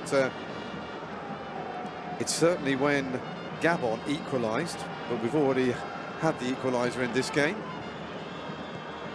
So we're now looking for what would effectively be a golden goal. Mutasami, space on that right-hand side. There are plenty of blue shirts coming forward for Muko as well. Buku runs into the first defender who makes the challenge. He's kept it in as well, the Nigerian.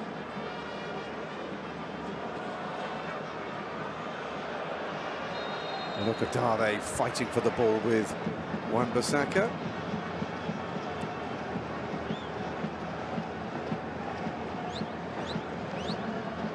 Three minutes of time added on, of which we have entered the first.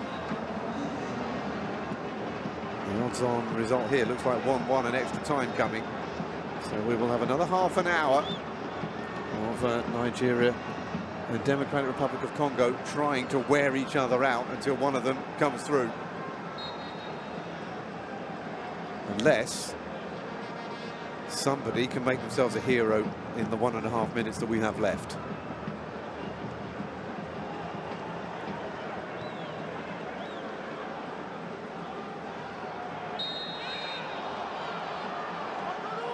Free kick against DR Congo, and specifically against Fiston Mayele. Yes, fair enough. He didn't look like he was really going for the ball.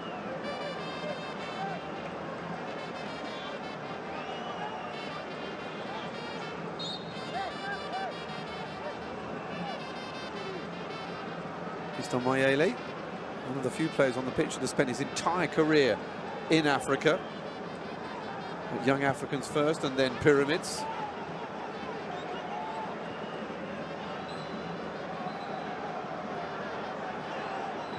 At the top level, that is, of African club football.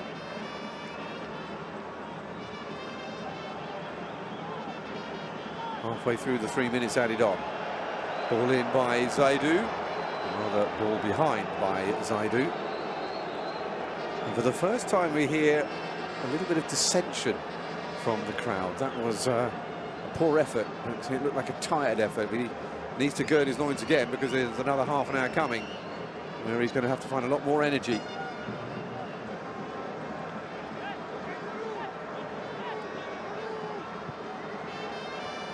Forward by Tuanzebe.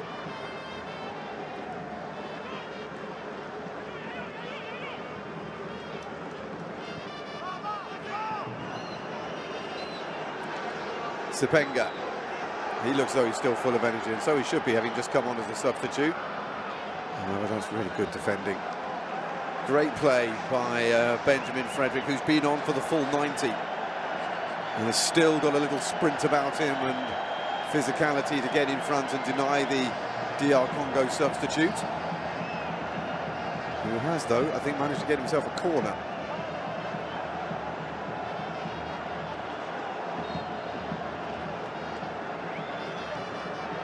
Chancellor Mbemba will come forward. In it comes, and it's straight into the arms of Stanley Mwabali.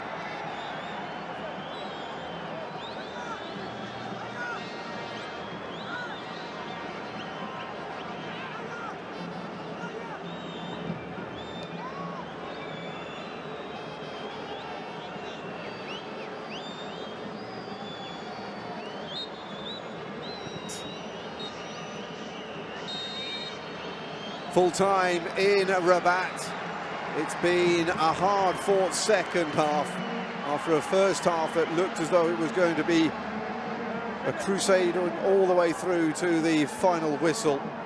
Nigeria opened the scoring with Onyeka in the 3rd minute. Elia equalised half an hour later. No more goals after that. Nigeria won. Democratic Republic of Congo won. We are heading for an extra half hour.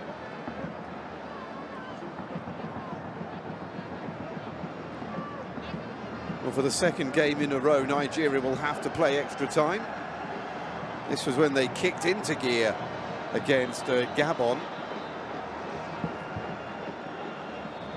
But now that they have taken off the likes of Ademola Lookman and specifically as well Victor Osimhen, who scored twice in extra time against Gabon. They have brought on Chidera Ejuke, who did score in that extra time period.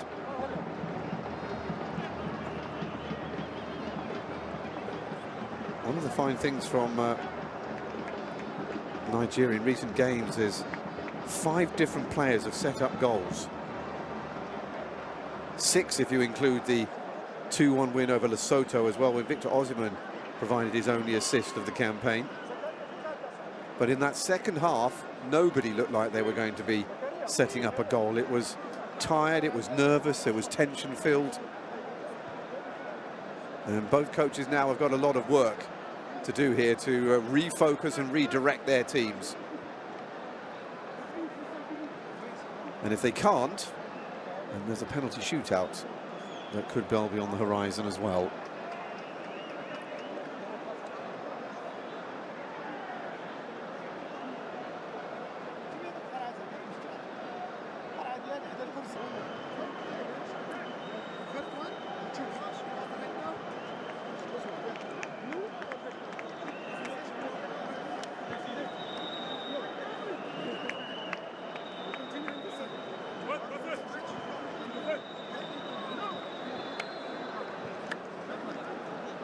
Many teams already through to the World Cup already. The 9 from Africa include those from Morocco, Tunisia, Egypt, Algeria, Ghana, Cape Verde going through. A stunning campaign from them to reach their first World Cup. South Africa, Côte d'Ivoire or Ivory Coast, and Senegal. They were all group winners through the campaign here in Africa over the last couple of years.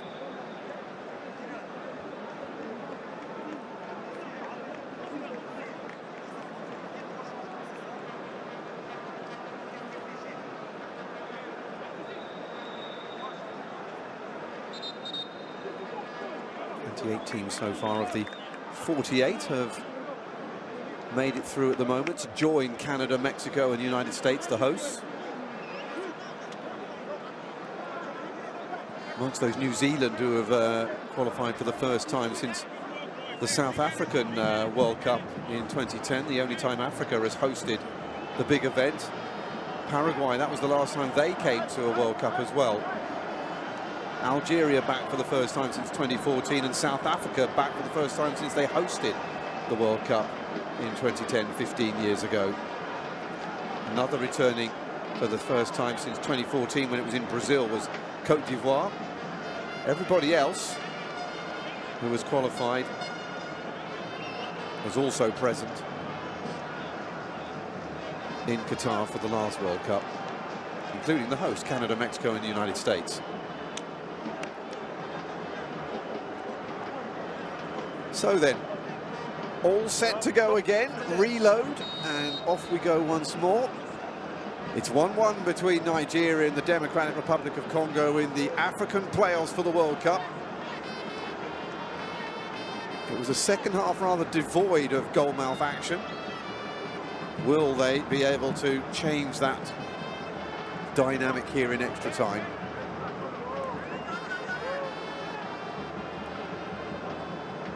Will the carrot of winning outdo the fear of losing?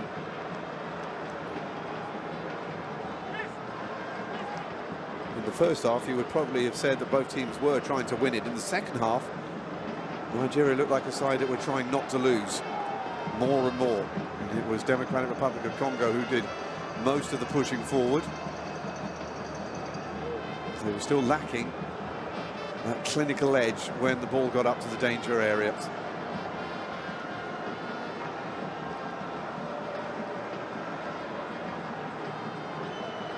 Early throw-in for Nigeria. Now by Sepenga.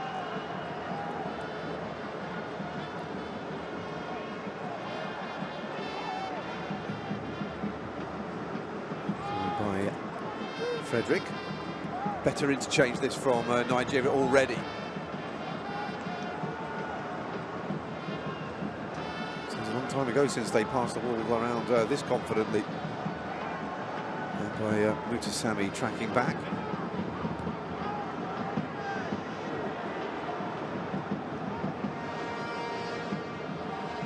The Republic of Congo have still only made 3 substitutions in this game.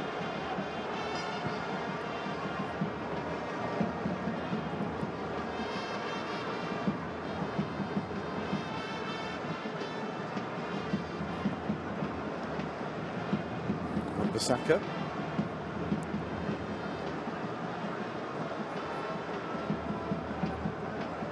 No golden goals, no silver goals. It's the old-fashioned 50 minutes each way. And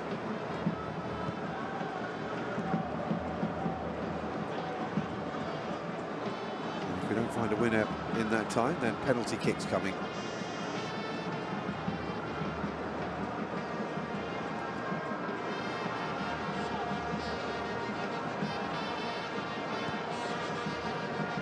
To Nzebe, to Sepenga. He was looked as dangerous as anybody on the pitch since he came on in the second half. Square there by Siddiqui. And again, keeping it going here the other way by Kayembe.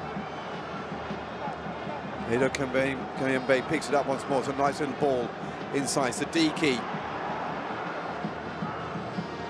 Again, that quality ball into the box. That was a good move by the Congolese side, but didn't lead to anything. They are still pushing though. This is what most of the second half felt like, with them camped on the outside of the box. Another half-decent ball into the middle, but dealt with by a Nigerian head. And that is representative as well of the second half as well. Nigeria just kicking the ball out without really much of a plan, and allowing Democratic Republic of Congo to keep coming back at them. Masuaka, Sepenga. Just hanging on there to Frederick. Oh, he's managed to get it back again. It's Siddiqui backing up. Buku. It should be the goalkeepers. Oh, it's gone in, but the referee has blown. Celebrate anyway.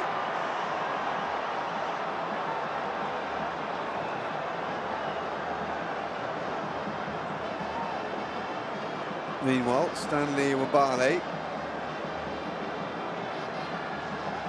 is making sure that everybody knows that he was fouled. Onside, decent little ball in. Sepenga was trying to go for the overhead, but found the goalkeeper right behind him. Ball put into the open net behind him, but it is still 1-1.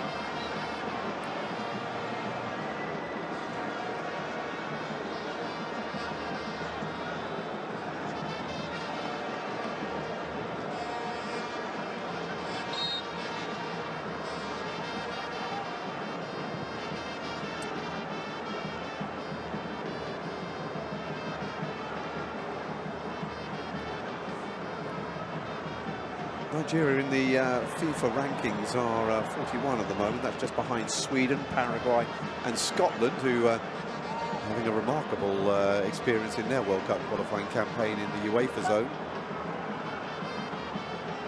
Sweeping ball, Sepenga brings it down well. Couldn't quite finish the job. and then gives away a free kick. And Scotland actually managed to lose their game in a thriller a night or so ago, and they looked like they were going to be out of the reckoning to finish top of their group, and then Denmark managed to allow Belarus to equalise, and so it all comes down to a game on Tuesday. Zaidu is going to come off for Nigeria and be replaced by Bruno Onyemaechi.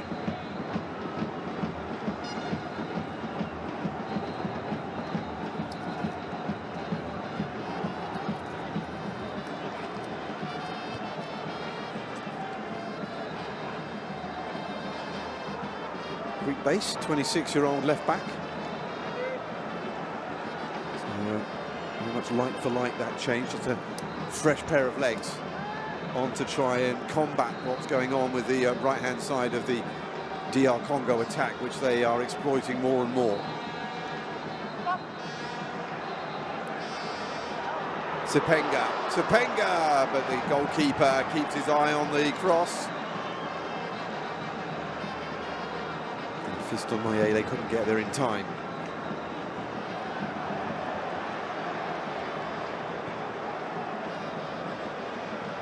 Sepenga again. It's all coming down this left-hand side now for DR Congo. No way through that time though for him. Sadiki infield into the path of Kayembe. Oh, it's a good little ball inside. Picked up by Mayele again. And it's offside though, unfortunately for him. And for DR Congo fans.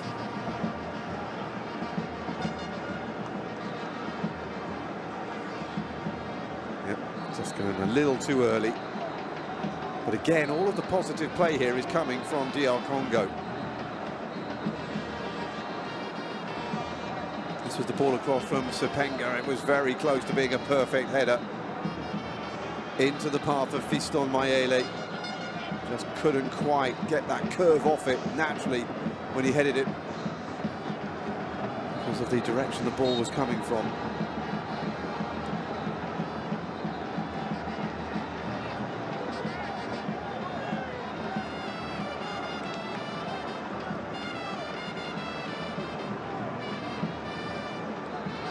Meanwhile, Nigeria are unable to put anything together at the moment. They've made the changes, but it hasn't really changed the pattern of play from when they were made midway through the second half. No more Lookman, no more Victor Osimhen.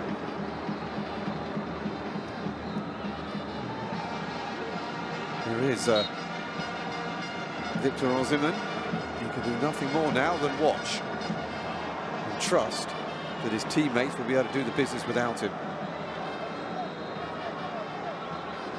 He might have quite fancied having likes of him on the pitch if we go to a penalty shootout. If DR Congo have their way, it won't get that far. Here they are on the attack once more.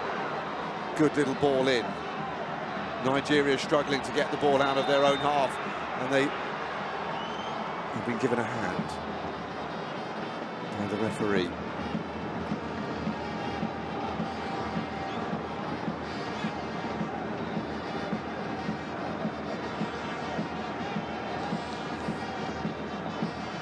Handball, inadvertent, but it doesn't matter when you're an attacker. Edo Kayembe didn't know much about it, the Watford central midfielder, but the referee saw it and drew it play to a halt.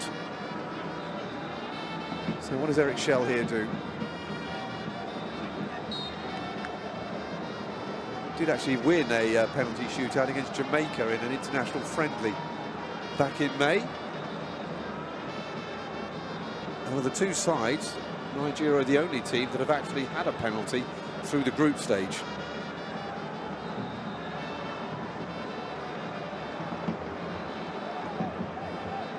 Nigeria won 4 times in the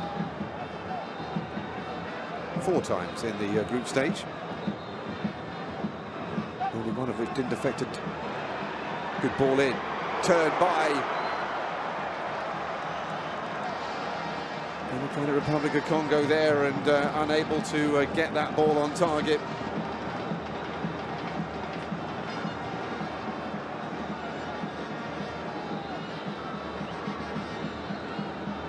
It was a good first touch by Mayele, but he couldn't get it from under his feet. We've reached 100 minutes in the game and it's still 1-1. 5 minutes to go of the first half of extra time.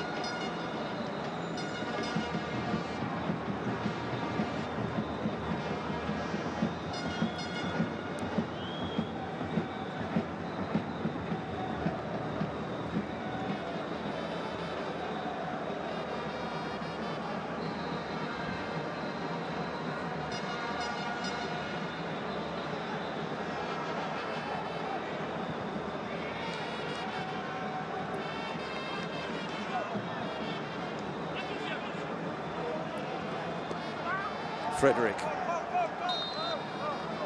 steps on the ball. I thought he stepped on the ball, but apparently he was tackled. No, he was fouled. That will be why. Ndidi, captain there, is beginning to feel the strains of 101 plus minutes in his legs.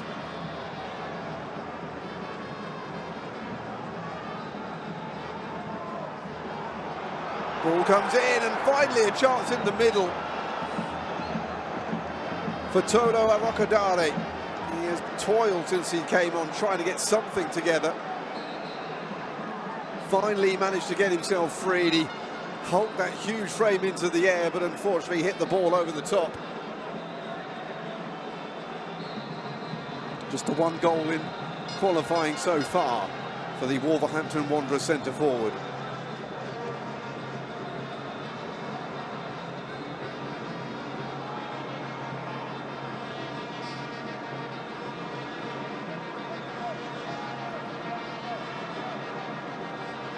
Edo Koyembe ends up going backwards.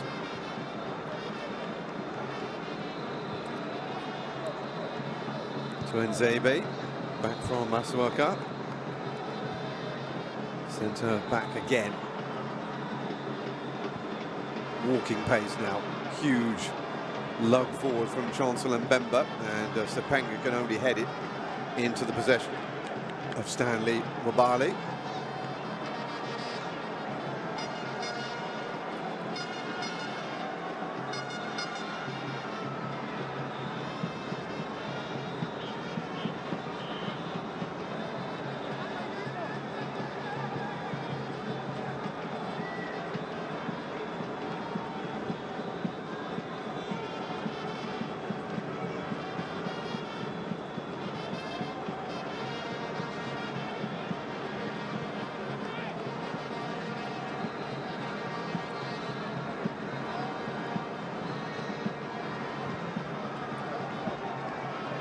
So we'll try the long route. Dare couldn't get there. They've tried that a few times in the game of Nigeria, and it's never really worked very well for them, but they've persisted with it. Now that they've got a big centre forward upfield like Tolo Arokadare, perhaps it makes more sense.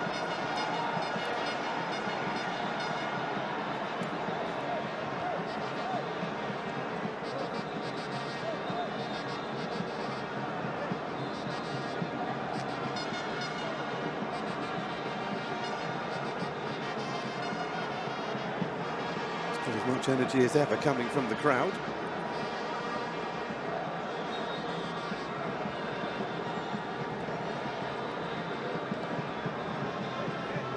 They've also gone the whole full 105 minutes nearly. We're a few seconds away from the end of the first half of extra time, on the way to what is beginning to feel like an inevitable penalty shootout.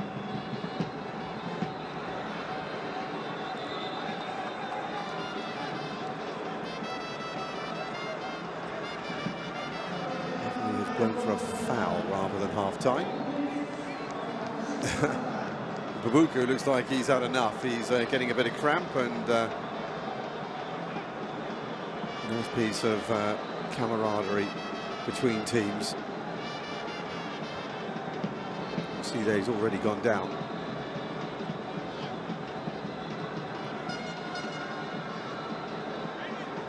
Nice piece of sportsmanship from Calvin Bassey. Looking over to the sideline saying, we're allowed to make some more substitutions, aren't we? Sebastian Desarbe just is more concerned about what time we're on. It's a minute gone now of the end of the first half of extra time, and the referee will blow. And it should be a relatively quick turnaround, although inevitably the teams will come across and have a little bit of a timeout with their coaches and get a little bit of hydration on again. But at half-time of extra time, it's Nigeria 1, Democratic Republic of Congo 1.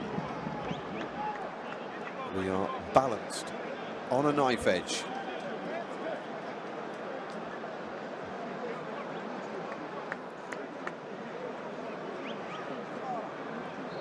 So this is where the coaches have to find some words of inspiration. I think it's more reassurance than inspiration at this stage. Just to reassure them that they're doing what they need to do, everything's going well, this is the way sometimes it goes, keep going. It's difficult to change tactics when your team have 105 minutes in their legs. The other word is make sure that your concentration holds. Don't let the fatigue in your mind start affecting the way you play. And the Democratic Republic of Congo fans, they are doing everything they can to inspire their team. A few of the Moroccan home fans as well joining in. If you've got tickets for the Africa Cup of Nations that will take part here in December in this country, then there has been free admission if you can provide the ticket for that. It's been a good initiative. It's not easy. Africa is a huge place, the distances are immense, so it's quite difficult for away fans to make the trip to follow their teams around the continent in the various qualifying competitions.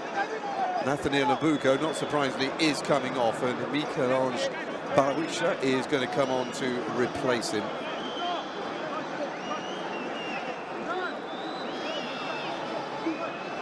Scottish-based at Celtic is the 24-year-old left winger. I'm sure that he would have been quite interested in what was going on with Scotland last night.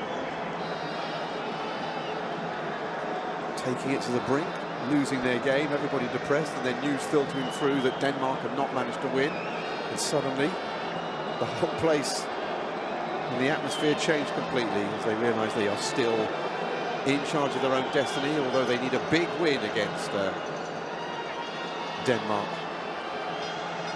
to steal their place and not go to the playoffs, which these two sides will sympathise with.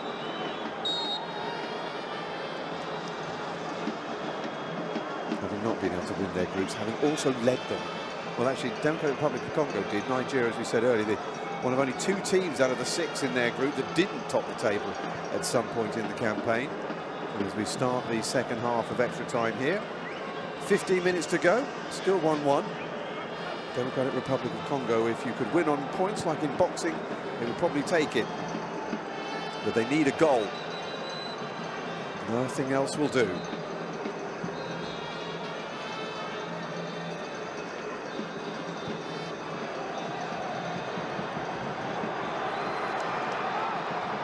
Ball in again, but nobody in a blue shirt near to where it went.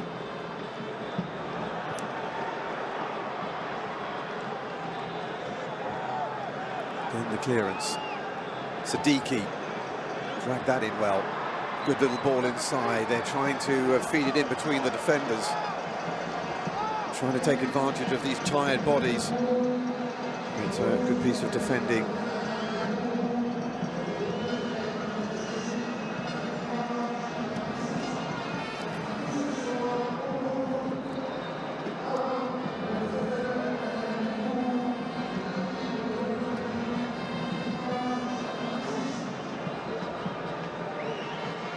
Frederick is the man who has put more height than distance on that throw. He must have slipped out there as he was trying to wind up a long one.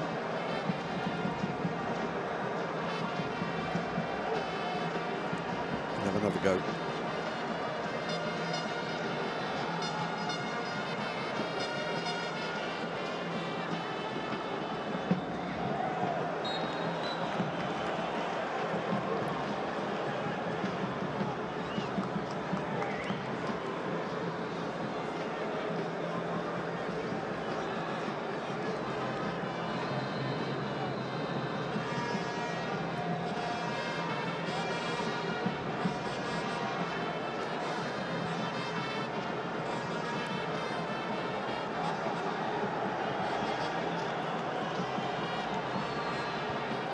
Kick forward by Wabali. And to no real purpose. They seem to have run out of ideas, Nigeria, in this game. Good place. Sapenga trying to get onto it again. He'll settle for the throw-in off the foot of Bassi.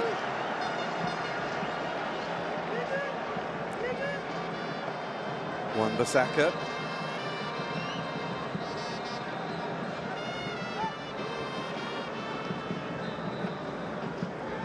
Kayembe to Nzebe. They're starting to build once more, getting down the left-hand side, trying to stretch Nigerian defences. That's not a bad ball in. Oh, it's gone in. That's surely in. They're claiming a goal. But the referee has not given it. He's adjudged a push. Well, it was the best move we've seen in a while. Lovely play. Fiston Mayele is in there, but it's not him. It goes over his head. And it's Siddiqui arriving, but illegally, according to the referee. And even though Mayele allowed that ball to go over the line, it won't count as a goal.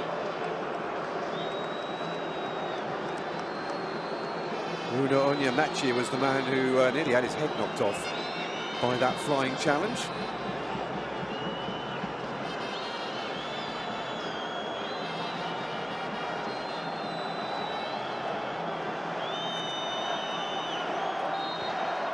VAR is happy with the referee's decision.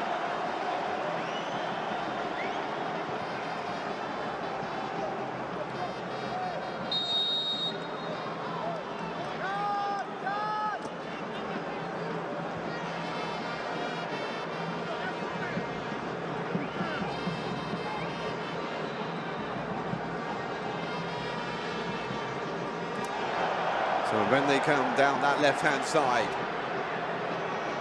wanting to get it over, they don't want to go to penalties by the looks of it, DR Congo. They want to get it done in open play. It's only one side at the moment looking for the victory. Again down that left-hand side, but this time better defending. It will be a throw-in. DR Congo on the charge.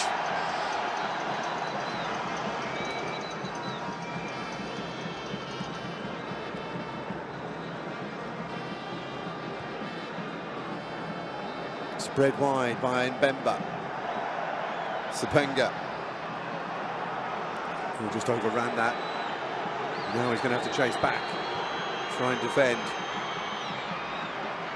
And it was a good idea, that ball into the middle by Bruno Onyemachi, but needed to be a little harder and a little deeper.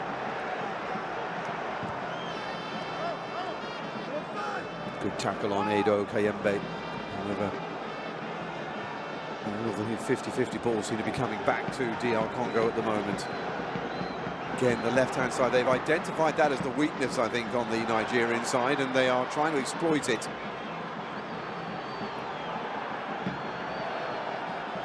They're trying to force a corner here. In the end, it's going to be a goal kick. Crowd like what they're seeing, though, from their team. They're being brave, they are being positive.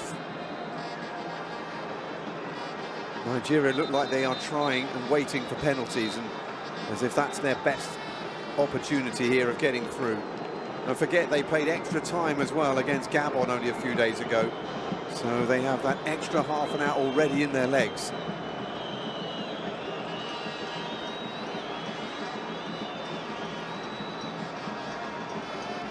And it's not surprising that more and more players will go down with cramp the more this game goes on. Trouble is that, strictly speaking, you're not allowed to get treatment for a cramp. This was the ball inside. Terrific play all around from Democratic Republic of Congo.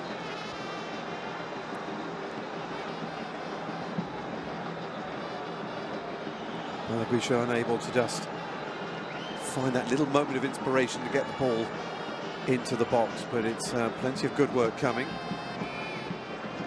Benjamin Frederick is back on his feet again. Meanwhile, there's a substitution coming. Chidozie Awazian, the 28-year-old defender, is about to make his entrance.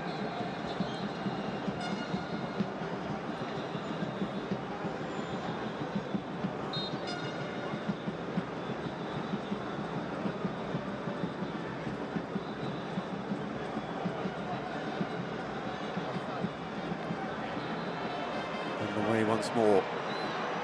Coming back once more, though. Well dealt with at the back, though, by Wilfred Ndidi, the captain, coming out to help out in defence.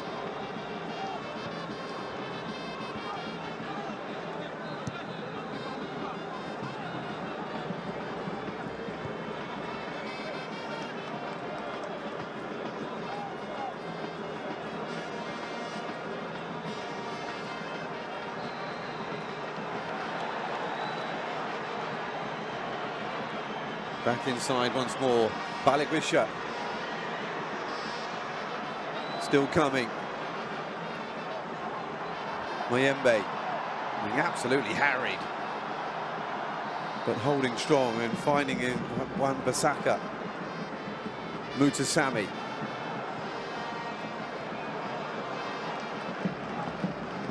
And in the end, a wasteful ball into the box. It goes behind for a goal kick to Nigeria.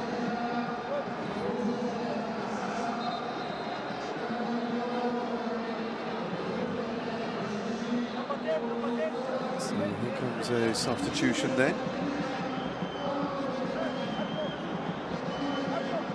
Non-man Awazim is going to come on. One of those who set up a goal in the semi-final. He set up the one that was scored about 4 minutes ago in the semi-final. And Tolu Arokdare, who himself came on as a substitute, looks like he's come off again.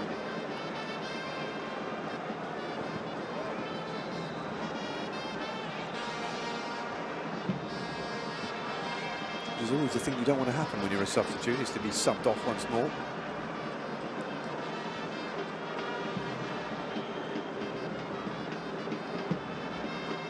Five minutes to go, otherwise it's penalties. Still 1-1. Still the goals in the first half from Onyeka and from Elliott, neither of whom is now on the pitch. Onyeka, that's unfair, he's on there still. There he is in the middle of the pitch, wearing number 8 for Nigeria.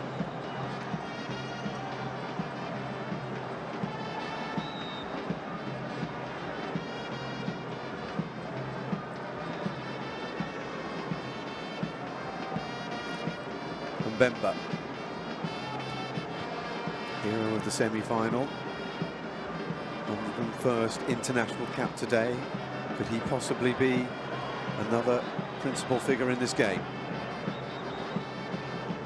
Mayembe, Mutasami looked like he was trying to shape to shoot, but there was still Wilfred Ndidi in front of him.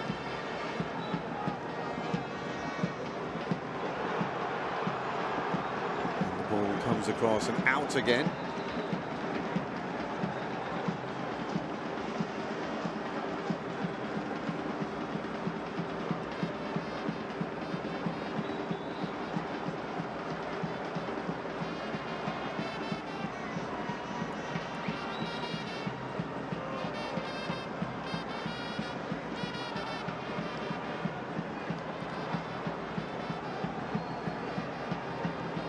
better, neater play in defence, trying to stem that threat coming down the Democratic Republic of Congo left flank. It's good play by Frederick, who was the man who was down getting treatment for cramp a moment ago, but good work in defence there to prevent the corner and stop the DR Congo attack.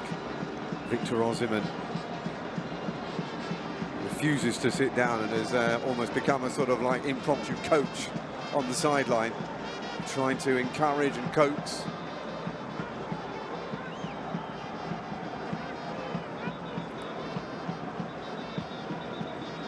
Mutasami with the header. Straight back the other way by Calvin Bassey. Intercepted by Kayembe. Wan-Bissaka. It's a lovely ball into the middle. Fiston Mayele. Blind pass looking for Sepenga, but didn't arrive where he was hoping it would go. Wan-Bissaka's kept that in, but he's given the ball away.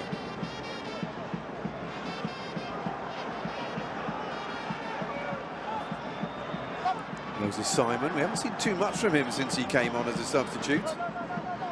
Could do with him getting going with his dangerous left wing runs. Again, good work by Ndidi.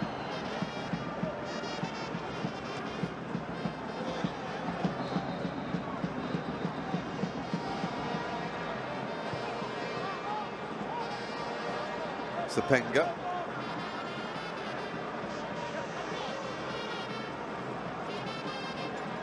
Kayembe. They're beginning to run each other into the ground now.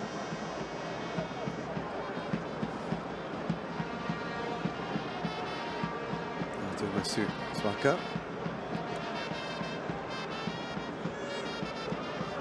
Mbemba. Captain decides he's going to try and come forward, and he's earned his team a free kick. Slightly clumsy play that from Akor Adams.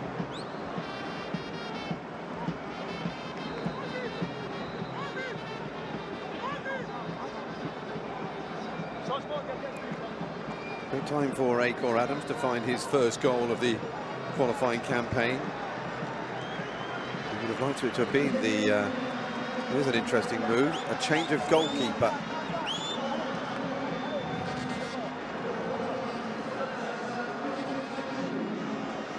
So off comes Passy, and Timothy Falulu is going to come on, and this is clearly because they think he's going to be stronger in a penalty shootout.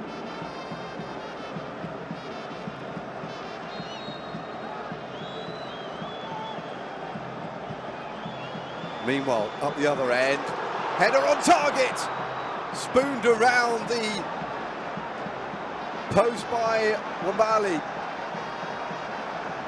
I think he's hit the post. It didn't look like that dangerous a header. It was a decent ball in. It looks like it's onside. And that was so close. Sepenga again. He supplied the goal that nearly won it with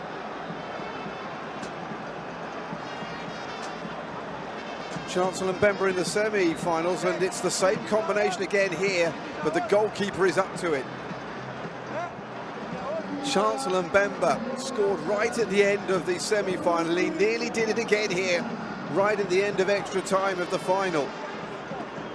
But it agonisingly gets put behind by the goalkeeper. Fabulous piece of goalkeeping at his own cost.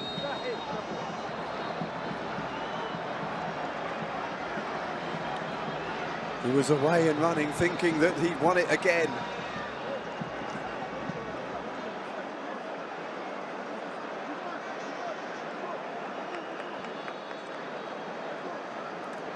Well, that's it. That was the last chance of this final, and we are going to penalties. It has finished Nigeria 1, DR Congo 1. They could not be separated for the second half, or indeed for all of extra time, and so it's spot kicks.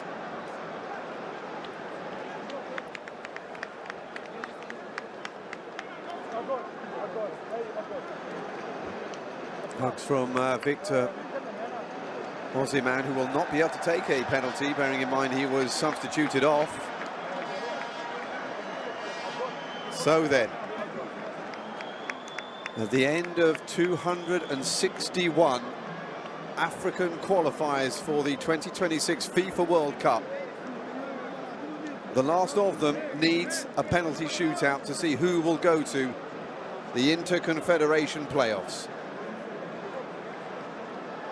A win tonight does not even get you to the World Cup. You still have to go through another competition. It is a long, tough, grueling road for the final team, or teams at the moment, from Africa looking to go to Canada, Mexico and the United States of America.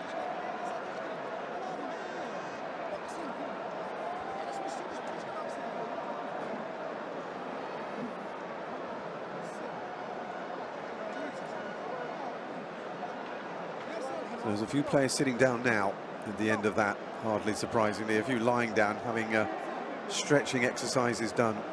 Now's the time. Who wants to take a penalty? Who still not only feels brave enough to take one, but who feels physically able to take one as well?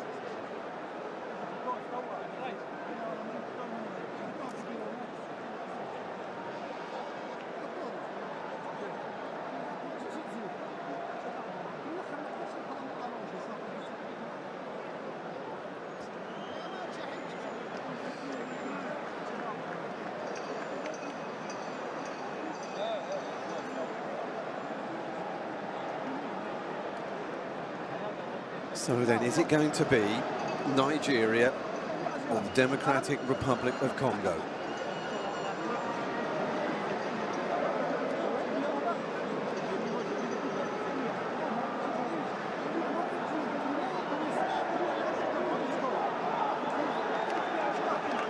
Nigeria have been to the World Cup 6 times in the past, all between 1994 and 2018. They didn't qualify, fell in the 3rd round of playoffs last time, as did their opponents tonight.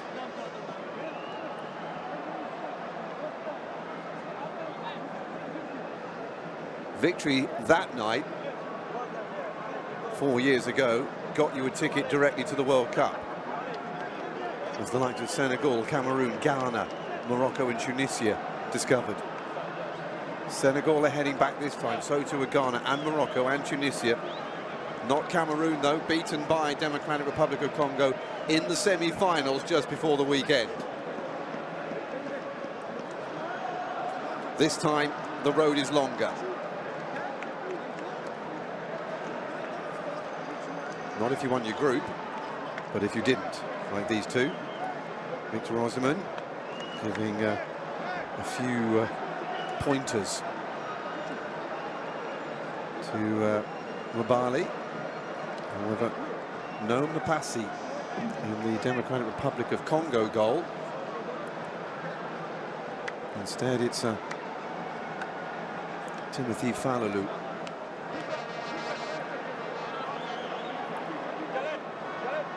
It's been a long old game for the referees as well. They also have to have had the resilience in concentration.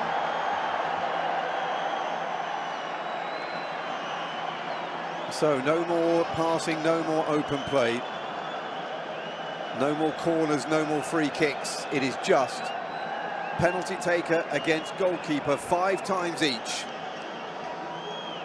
And the team that scores the most penalties wins. It's as simple as that now.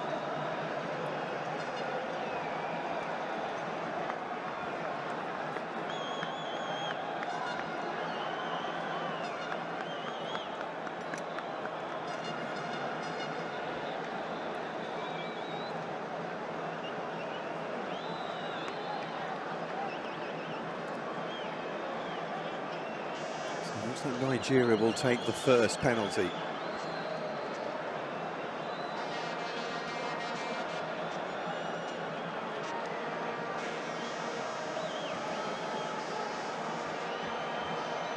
Actually,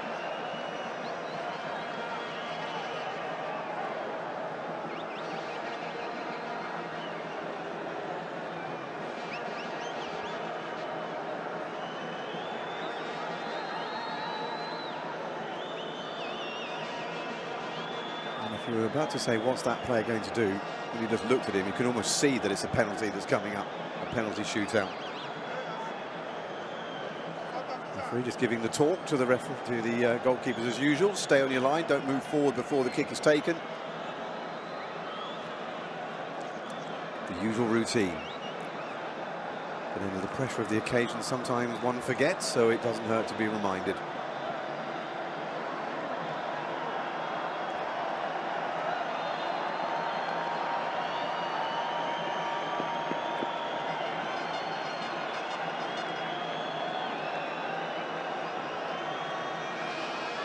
So then here we go. And it's the centre-back, Calvin Bassey, who will take responsibility for the first kick. The Fulham centre-back.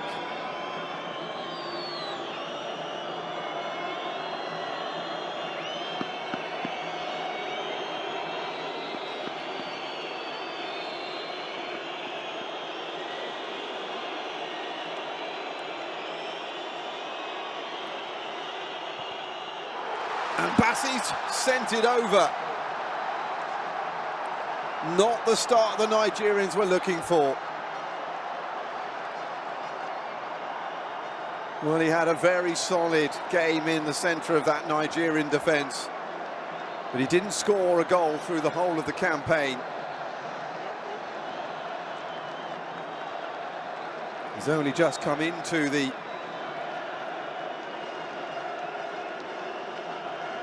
action there, and it is 0-0 still.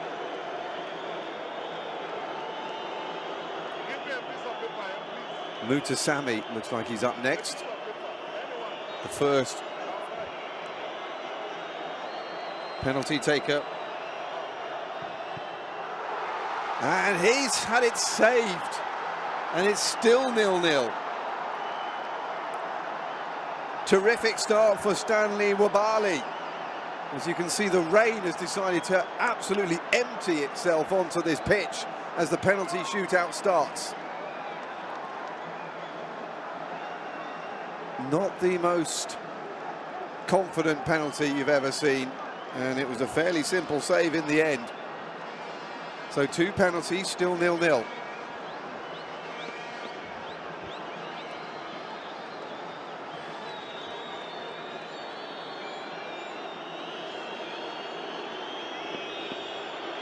Next up, Moses Simon.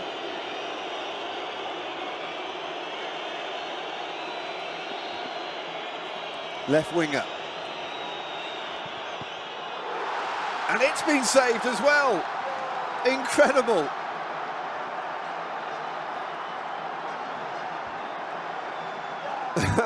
Well, that man never looks stressed. Sebastian Desabre, the Democratic Republic of Congo coach. And again, it wasn't the best penalty.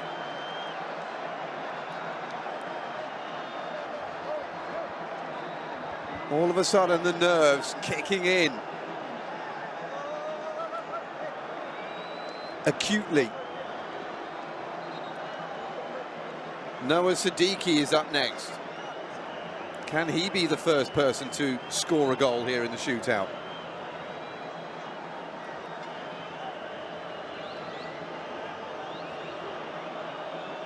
It's a man who had a goal ruled out in extra time because of a high kick that preceded the 104th minute strike.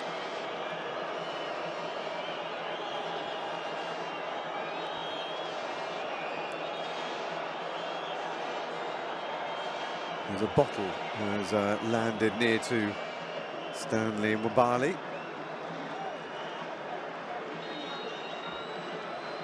So then, Siddiqui against Nwabali. 0-0 after 3 penalties. But no longer. The first goal goes in. The first blood to Democratic Republic of Congo. They lead 1-0 after 4 penalties.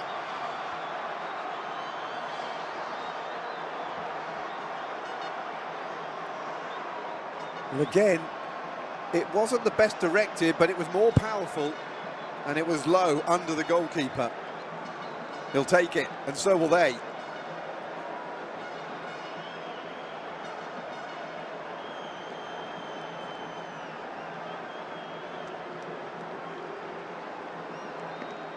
Akon Adams, the man who blew open the semi-final with his 78th minute goal.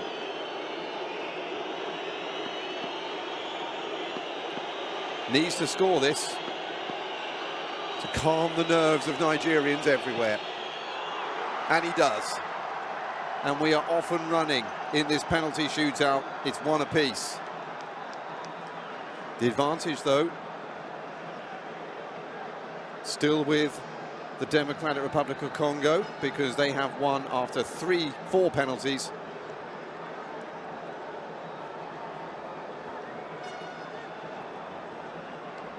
Whereas Nigeria have won after their 3. So penalty number 3 for Democratic Republic of Congo.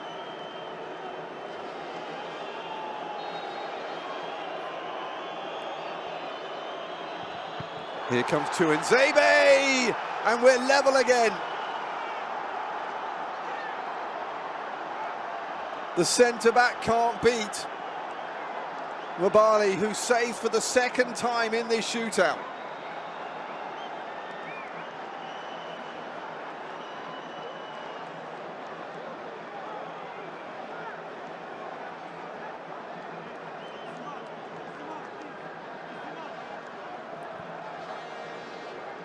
So then, back to square one.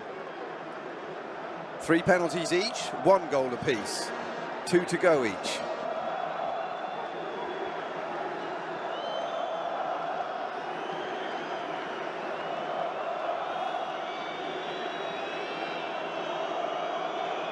Falulu looking to make himself a hero. Onyemeche next up, and he scores, and for the first time in this penalty shootout, Nigeria have a lead.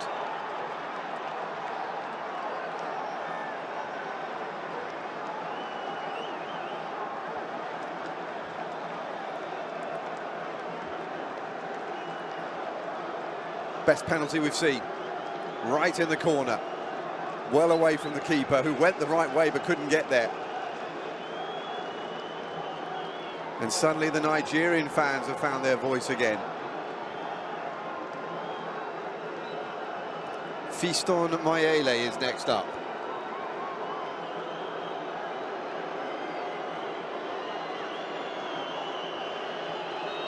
So the pressure reverts the other way. Mayele, no problem. Suddenly, penalties are shooting in, rather than over or being saved.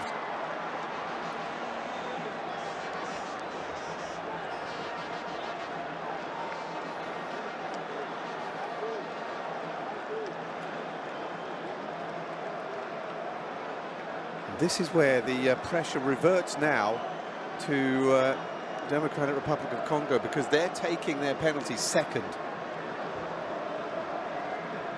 So if Nigeria miss a penalty, they know they have a chance to make it back. If it gets to that stage where it's the other way around, then all the pressure is do or die for Democratic Republic of Congo.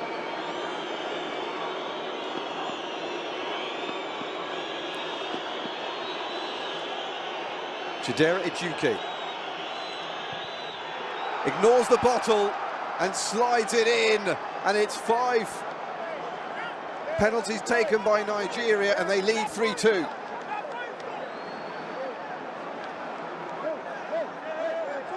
And now Democratic Republic of Congo must score.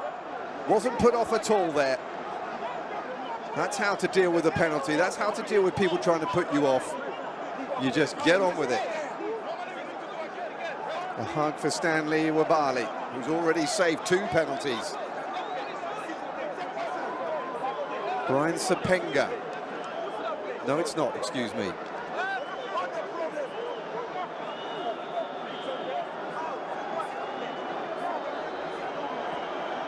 It's Michel-Ange Balakwisha.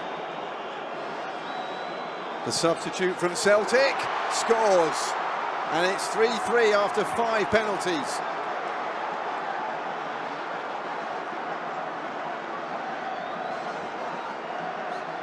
We go into sudden death, although effectively Balikwisha was already there with this penalty, but look at the way he's put that into the side netting. Absolute perfection.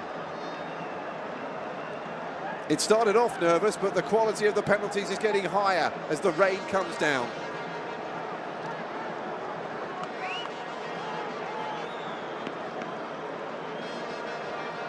Semi Ajayi.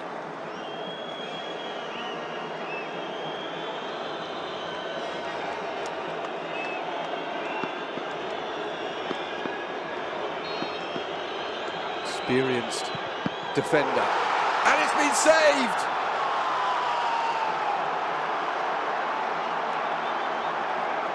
Falulu, who came on at the end of extra time for this penalty shootout, comes up with another stop. The goalkeepers are having their moments, both sides. It's 3-3, and now Congo DR have a penalty to put them into the Inter-Confederation playoffs. Right here, right now, it all comes down to this.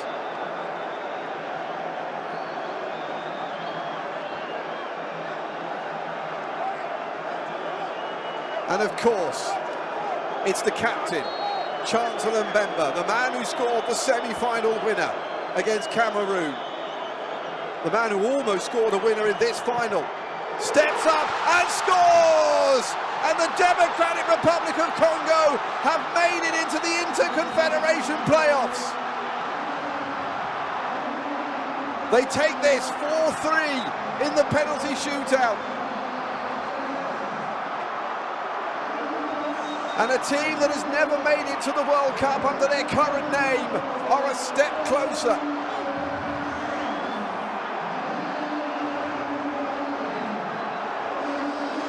Joy in Rabat for the Leopards.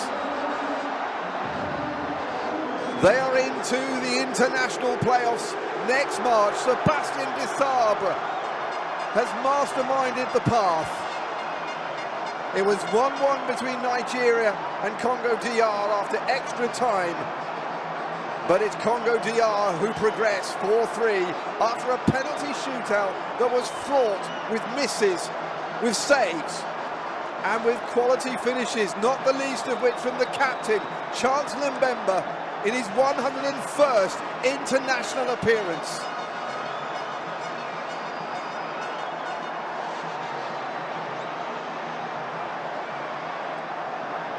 Joy for DR Congo, pain for Nigeria.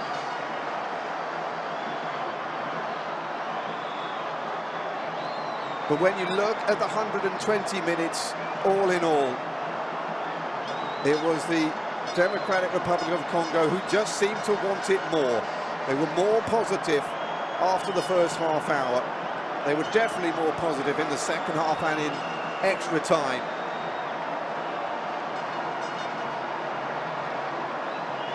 And a side looking to get back to the World Cup for the first time since 1974, their one and only appearance as Zaire.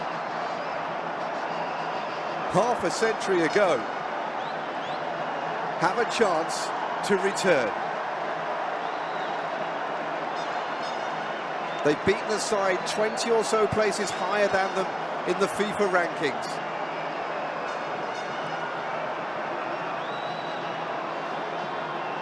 And Nigeria, like Cameroon, can you believe this? With double the allocation for African slots at the World Cup, neither Cameroon nor Nigeria will be going. In the end, disappointment for Eric Schell.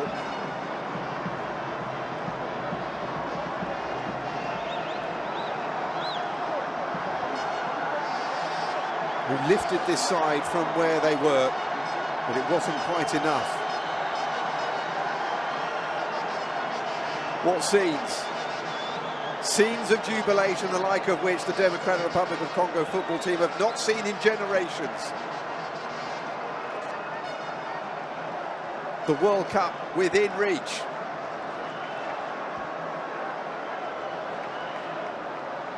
But the work is still not completed. Nevertheless, a joyful night for them.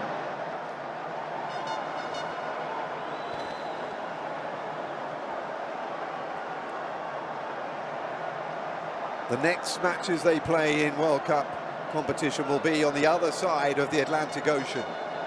They will be hoping that the Inter-Confederation playoffs are not the end of that experience in Mexico, Canada, or the United States of America.